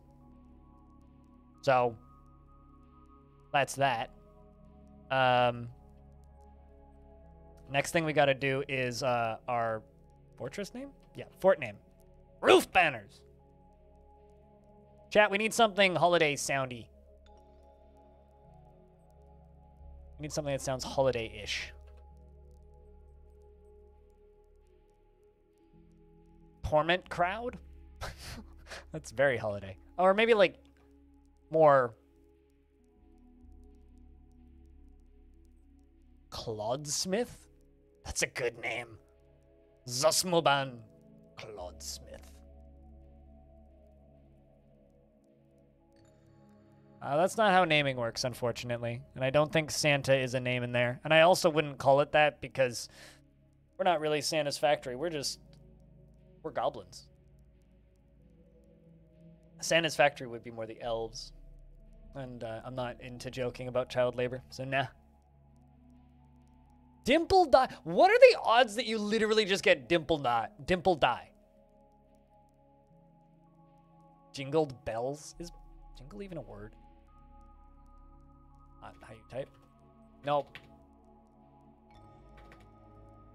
Bells is.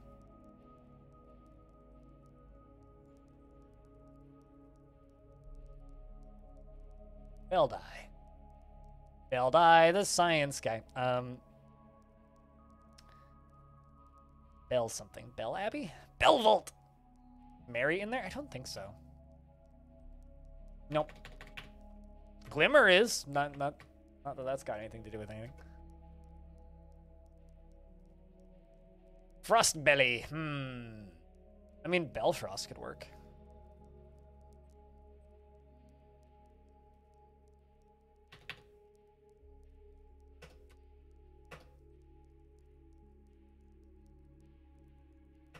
Bellfrost. Ubas Nabagato. Bellfrost.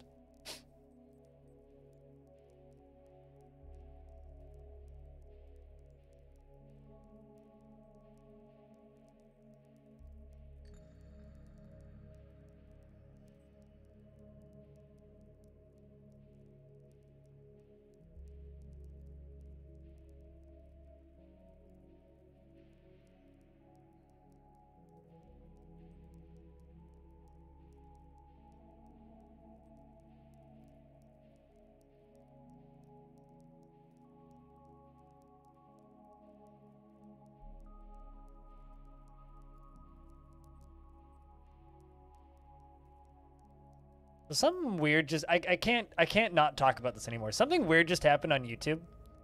Like 60% of my VODs or videos up there suddenly are ineligible for monetization with absolutely no reason as to why. So either my channel's getting mass demonetized right now or YouTube's very broken. I'm leaning the second one because normally when something gets demonetized, they tell you. But like, give you an idea. This is my YouTube page right now. Long Death VOD demonetized. Most recent Tarn Adams interview demonetized. The announcement, which is unlisted, also ineligible. Like they're not demonetized. They're just ineligible. Demonetization is something different. That's when they say no, you're not allowed to. But they haven't told me anything. They've just suddenly, like, this is the Rift Wizard doc. There isn't even a single curse word in this entire video, and it's ineligible. So I don't know what's going on, but something's going on.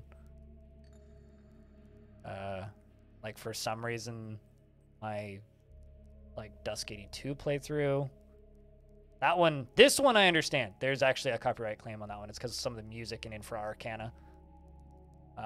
these 2 news videos got demonetized. Like, some of the VODs I'd kind of get if they demonetized them, because some of them have cursing in them, but like, I mean, I curse all the damn time, but like, huge percentages of my VODs are just like demonetized now, which is very strange. A lot of the news videos. Yeah, I don't know what the fuck's going on with that. So that's weird. Anyway, so if I seem distracted, that's why. It's because I'm kind of like trying to figure out what's going on in the background. Maybe Toei Animation did. Yeah, but then I would get content ID claims. There's no ID claims. They haven't DM'd me or any. Like, normally if something gets demonetized, and I've had videos demonetized before, they send you an email. They haven't. So that's why I'm leaning. I think it's probably just an error.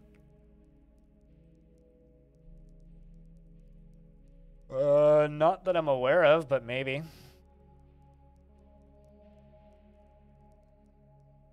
Maybe I should check my spam. Maybe I need to fill out paperwork for them.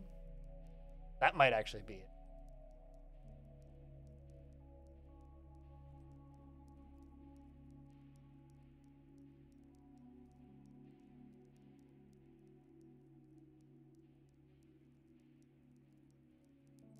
But then why would they only like they updated their terms of service.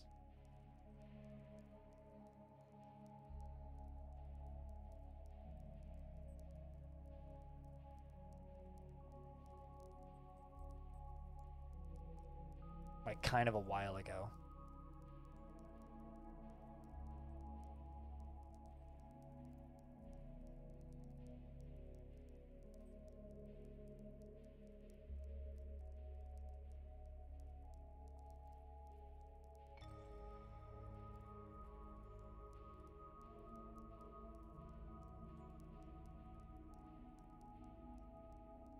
Yeah, I'm not sure.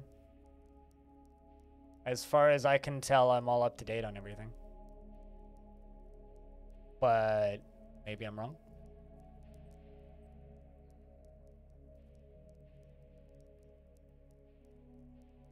Like, I got a notification reminding me to sign up for paperless tax documents, which I signed up for. But that's not it. That's just sign up for, like, don't send me a letter. That's send me an email for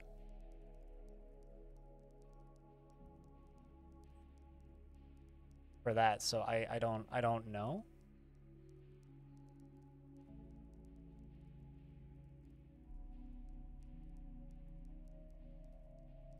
Yeah, I don't know. That's bizarre. I'll look into it after, but there's something weird's going on YouTube right now. I don't know what it is. But that's just like, yeah, all my shit's up to date in the back end of AdSense. So I don't know. I don't know.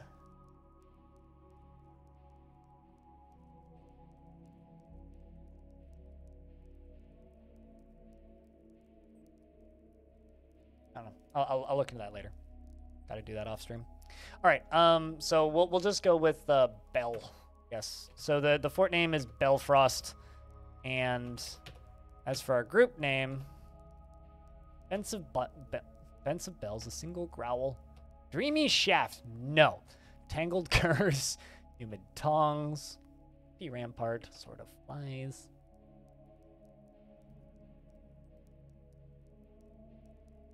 Somebody rushing a bunch of stuff to production on YouTube before going into winter vacation? I don't know, but like if I'd done something wrong, they do tell you. Like, that's one thing that'll give that's one thing that'll give credit to is generally if you do something wrong, they tell you. So let's do that. The Tundras of Wildness. Just because that seems fitting. All right, let's read some descriptions, shall we? I mean, I've been talking to some of my friends, and one of my friends is in a similar situation, so it's not unique to me.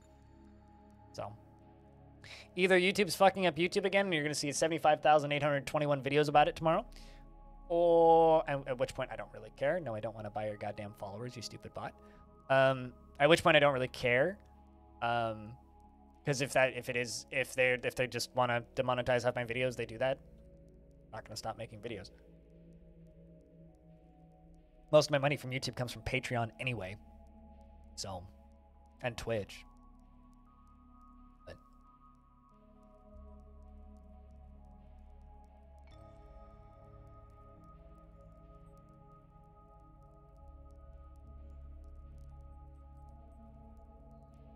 anyway, Critty is our first character that we're going to take a look at, who is 259 years old, born in the 4th of Slate in the year 242.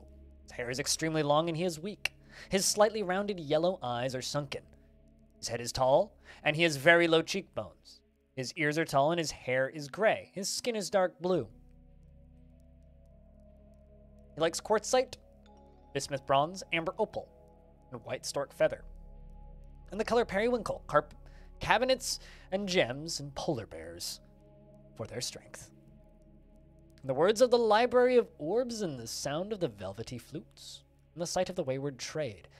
Personally, thinks it is of the utmost importance to present a bold face, but never grouse or complain, or even show emotion. Values a harmonious existence and values tranquility.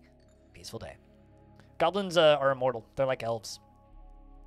He hates vows, obligations, promises, and other binding elements that could restrict his life. He seeks out exciting and adventurous situations. He is conflicted by this, as he considers tranquility preferable to tumult.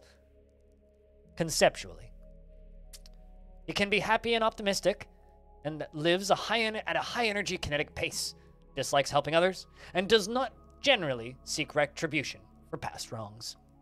He tends to be a little tight with resources when working on projects, and he thinks he is fairly important in the grand scheme of things. He isn't given to flights of fancy, and he thinks that, wait, hold on a second. And he likes to brawl, and he is disturbed by this since he values quiet. So, at least in the abstract. He tends to consider what others may think of him, and he can handle stress. He is somewhat quarrelsome, and he is troubled by this nature, since he values harmony. And he generally acts impartially, and is rarely moved to mercy. He tends to think before acting, and he is quite quick to form negative views about things. He has a tendency to go it alone, without considering the advice of others, and he is quite comfortable with others that have a different appearance or culture. Well, that's interesting. Goblin who's not racist. He occasionally overindulges. He likes working outdoors, and only grumbles mildly at shitty weather. Probably going to want that polar bear. Well, I'm going to make it available as a pet. So, I hope he wants that polar bear. Oswix, who is also known as Song. It's so great when everybody gets along.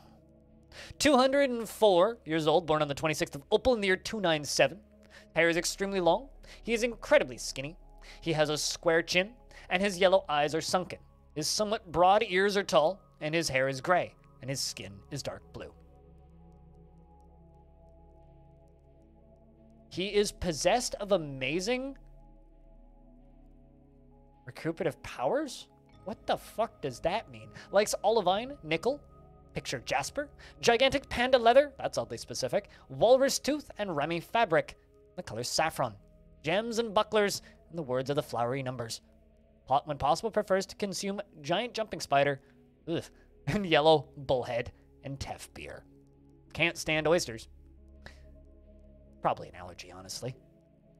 Personally, has a negative view of those who exercise power over others, and doesn't particularly care about craftsmanship. It's good healing? Interesting. Never seen that before. He seeks out exciting and adventurous situations, and he has little time for forgiveness, and will generally seek retribution.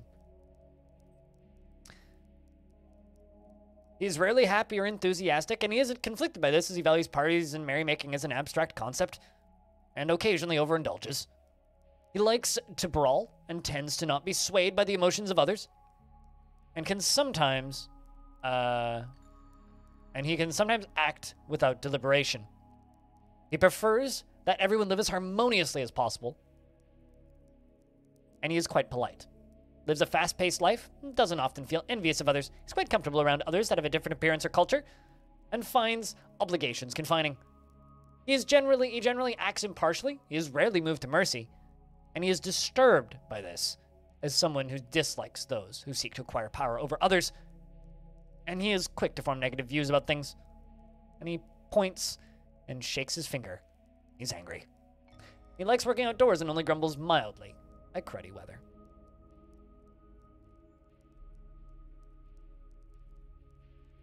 On to Tetib, aka Spooky, who is 285 years old, born on the 17th of Limestone in the year 216. His hair is extremely long, and he has a thin body with very little fat. His eyes are sunken, and his nose is short. He has very low cheekbones, and his ears are tall. His head is somewhat short, and his hair is gray. His skin is midnight blue. That's cool. Chat investments are open if you want to invest your tickets. He personally has great respect for fairness, respects the law, and respects commerce, and values tradition, dreams of crafting a masterwork someday. Spooky likes slate, steel, schorl, which is a fun word to say, giant snapping toidle, and of course the color violet. I don't know where the accent came from, but crutches and brown penguins. They're tasty eggs. I think we found our penguin keeper. In the words of the tressed glimmer, and the sight of the wayward trade. And when possible prefers to consume horse cheese and cassava beer.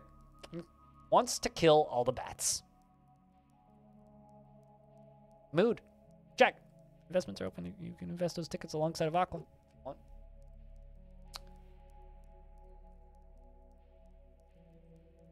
He never fails to seek out the most stressful and even dangerous situations. He is generally unhindered by the thoughts of others concerning his actions, and he can be very unhappy and very happy and optimistic. You feel they're a very optimistic bunch we got. Don't you hate toidles as well? God damn those toidles. Toidles are the worst. He lives at a high energy kinetic pace. He tends to hang on to grievances. He tends to share his own experiences and thoughts with others and likes to brawl. He doesn't often feel envious of others. He isn't particularly ambitious. He doesn't often feel envious of others, and he isn't particularly ambitious. And he tends to. I've completely lost my spot. He tends to ask others for help with difficult decisions, and he is slow to anger. He finds obligations confining, and he is conflicted by this as he believes that of the importance of the rule of law. And he is somewhat quarrelsome. He can occasionally lose focus on the matter at hand, and he tends to avoid crowds. He can sometimes act without deliberation, and he is curious and eager to learn. He takes offered help and gifts without feeling particularly grateful, and he likes working outdoors and only grumbles mildly at shitty weather.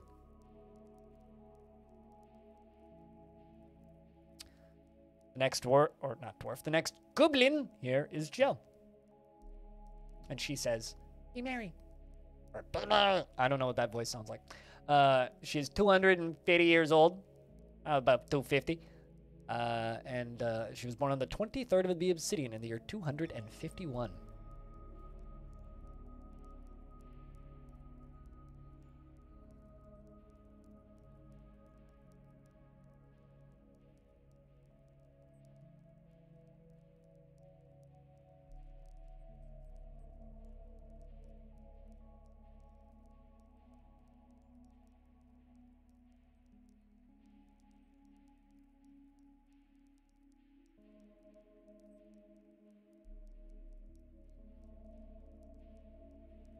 Reading up and stuff in the background as well. But Jo, her hair is extremely long. She is thin. She has low cheekbones. She has a broad chin, and her slightly rounded yellow eyes are sunken. Her ears are tall. Her hair is gray. Her skin is cobalt. Best of luck with the investments, chat. Good wins. 100% win rate. Absolutely inexhaustible. That's actually not bad. Likes conglomerate for some reason, and gold, amethyst, and giant peach-faced lovebird leather, naked mulldog bone, and linen fabric, and the color periwinkle, halberds and bucklers, and crutches, and yaks for the shaggy hair. bat rays for their shape, and the words of the flowery numbers, and the sound of the euphoria of silkiness. When possible, she prefers to consume black bullhead and mullet beer, and hates rats. She dreams of crafting a masterwork someday. She is a dyed-in-the-wall quarreler, never missing the chance to lash out in verbal hostility. Are they describing me? She seeks out exciting and adventurous situations, and she feels strong urges and seeks short-term rewards. She lives at a high energy and kinetic pace. She can be very unhappy. Very happy. Why do I keep saying unhappy? Very happy and optimistic. She accepts favors without developing a sense of obligation, preferring to act as the current situation demands. And she can get caught in the internal deliberation when action is necessary. She is prone to strong feelings of lust and dislikes helping others. She is brave in the face of imminent danger and tends to hang on to grievances. She is quick to form negative views about things, and she tends to act with a narrow focus on the current activity. She is moved by art and natural beauty, and she laughs very loudly whenever she's surprised. When she's thinking, her body becomes very still. And she likes working outdoors and only grumbles mildly at crappy weather. Do goblins have cave adaptation? I actually don't know. Sometimes I just don't like somebody, says Scrooge. McSocks. Sluslugger. Famous meats. Dwarf Fortress is a game that has a lot of terms that you haven't heard since your grandmother said them 100 years ago. She's 230 years old, born in the 24th of Obsidian in the year 271. His hair is extremely long, is thin, and has very low cheekbones. He has a very broad chin and an extremely short nose that is sharply hooked. His teeth are crowded, and his yellow eyes are sunken. His small-lobed, broad ears are tall. His hair is gray, and his skin is, of course, periwinkle. He is virtually never sick, but very quick to tire. Socks likes porcelain, bismuth bronze, light yellow diamond, and, of course, clear glass, eye leather, and dog bone, and the words of the flowery numbers, and the sound of the rhythmic chants, and the sight of the wayward trade. When possible, prefers to consume hake, rye beer, and purple amaranth flower. Fucking hates cave spiders. That's what I thought, Joe. Yeah. I just wanted to confirm. He personally finds introspection to be a waste of time and values loyalty. Sees perseverance in the face of adversity, bullheaded and foolish, and dreams of crafting a masterwork someday. Can be very happy and optimistic and seeks out exciting and adventurous situations. Feels strong urges and seeks short-term rewards and cracks easily under pressure. He can be very single-minded, and he is prone to hatreds and often develops negative feelings. He does not go out of his way to help others and has a sense of duty, although he finds this can conflict with his sense of independence. He generally acts impartially and is rarely moved to mercy, and is trusting. Tends to hang on, and he is trusting. Sorry. He lives a fast-paced life and does not often feel lustful. He is assertive and is quite comfortable with others that have a different appearance or culture. I'm surprised by how not racist these goblins are. Normally goblins are kind of racist. When he becomes exasperated, he clicks his tongue. When he's thinking, his body becomes very still. And he likes working outdoors and only grumbles mildly at crappy weather. Yeah, me too. I could also use a rye beer right about now. I had an incredible rye apple sour at a beer festival a while ago, and it was like amazing.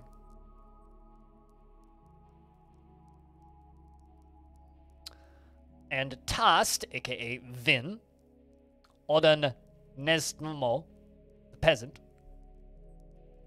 says, "Why this obsession with weapons and battle? I don't understand some people." I don't know why you became like Marge Simpson for a second there. I apologize. But Vin says he is 236 years old and was born on the 10th of Hematite in the year 265. His hair is extremely long and he is incredibly muscular. Whoa! And he is low cheekbones and a very round chin. His yellow eyes are sunken and his ears are tall. His nose is slightly hooked and his hair is gray. His skin is midnight blue. Ooh. Ooh, that's pretty. Vin likes bituminous coal, fine pewter, turquoise, giant red-winged blackbird leather, naff paper, bucklers and earrings, and raven deer for their intimidating appearance. The sound of the euphoria of silkiness, when possible, prefers to consume anchovy, one-humped camel, cheese, and frost root wine, whatever the fuck that be. Split flour, teff, and he absolutely hates fire snakes. He personally finds the pursuit of skill mastery off-putting, respects power, and finds those that develop skill with weapons and fighting distasteful. Damn it! I was going to put you in charge of my military because of the mighty and quick to heal. He tends to present himself boldly, even if it would offend the average sense of modesty. He feels strong urges and seeks short-term rewards, and he is somewhat quarrelsome, tends to be a bit stubborn in changing his mind about things, and tends to not be swayed by emotional appeals. He is quick to form negative views about things, and he has a sense of duty, although he finds this can conflict with his sense of independence. He likes to brawl, and he dislikes adoration, and he dislikes the adoration of fighting as an art to be refined, and he does not go out of his way to help others. He is somewhat uncomfortable around those that live differently from himself, and he has a greedy streak. Ooh, our first kind of anti-hero here, I say. And he likes a little excitement now and again, likes working outdoors, and only grumbles mildly at crappy weather. And our last one. The euphoria of silkiness slaps. Yes, this is true. It does indeed. Yutu Formar is our final one. He is 242 years old. He says, everything is fine. Everything's fine, guys. We're not all about to die. His hair is extremely long, and he has a thin frame with some fat on it. His slightly rounded yellow eyes are sunken, and he has very low cheekbones. His skin is cobalt, and his ears are tall. His nose is slightly hooked, and his hair is gray. His skin is cobalt. He likes native platinum, and tapizolite. You're a platinum connoisseur, in fact. You like native platinum and platinum, both kinds. He likes the color cobalt, slabs, brown penguins for their coloration, anchovies for their distinct snout. Sorry, what? Anchovies have a distinct snout? Huh. Purple yam plants for their tubers, and the words of the tressed glimmer. When possible, prefers to consume grasshopper, nautilus, and sheep cheese. Huh. All right, then. Prickleberries and river spirits, and absolutely hates lizards. Sorry, Cooler. Personally respects power. Dreams of crafting a masterwork someday. I have a DM.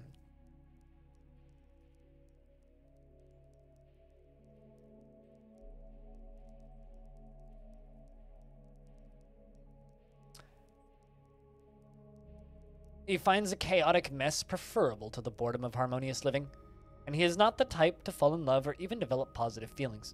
He is prone to hatreds and often develops negative feelings. He seeks out exciting and adventurous situations, and he is sometimes cruel. He has a great trouble mastering fear when confronted by danger. Oh, interesting. This one sounds kind of like a captain of the guard.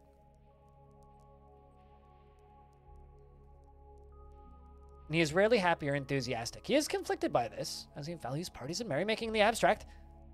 He is stubborn. He tends to form only tenuous emotional bonds with others. He is grateful when others help him out, and he tries to return favors. And he lives a fast-paced life, but he is somewhat quarrelsome, and he has a little interest in joking around. He has an active imagination, and he is quite comfortable with those who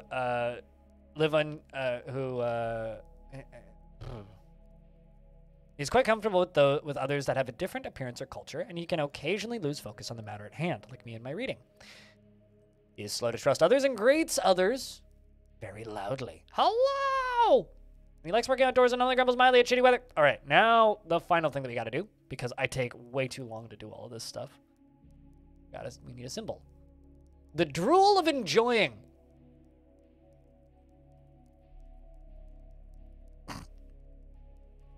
It's just a funny name. Yeah. It does kind of sound lewd, doesn't it?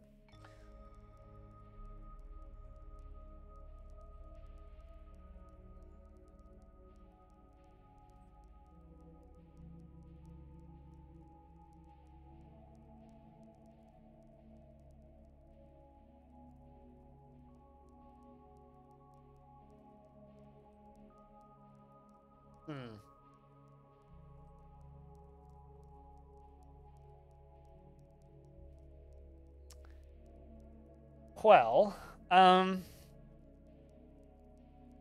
really have too many ideas here.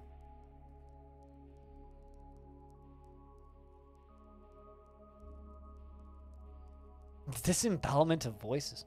Hoof of carnage. Wheel of barbarity. Confusing danger. The dangerous genius. The bloody groove. The gloved sorcerer. The helmed scales. The helmed grim board. You know, I'm not too worried about... I kind of just want them to select what our image is, but we'll name it the Worshipful Fight. And I think that's it. 3 hours and 42 minutes into the stream, we actually hit the Embark button. You ready? As they say in Nintendo, let's go. Round of beers. Strike the earth.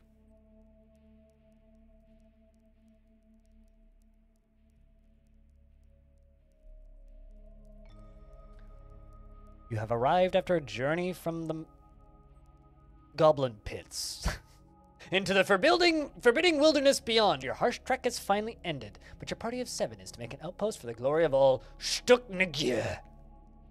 There are almost no supplies left, but with stout labor comes sustenance, whether by bolt, plow, or hook. Provide for your goblins. You are expecting a supply caravan just before the winter entombs you, but it is spring now, enough time to delve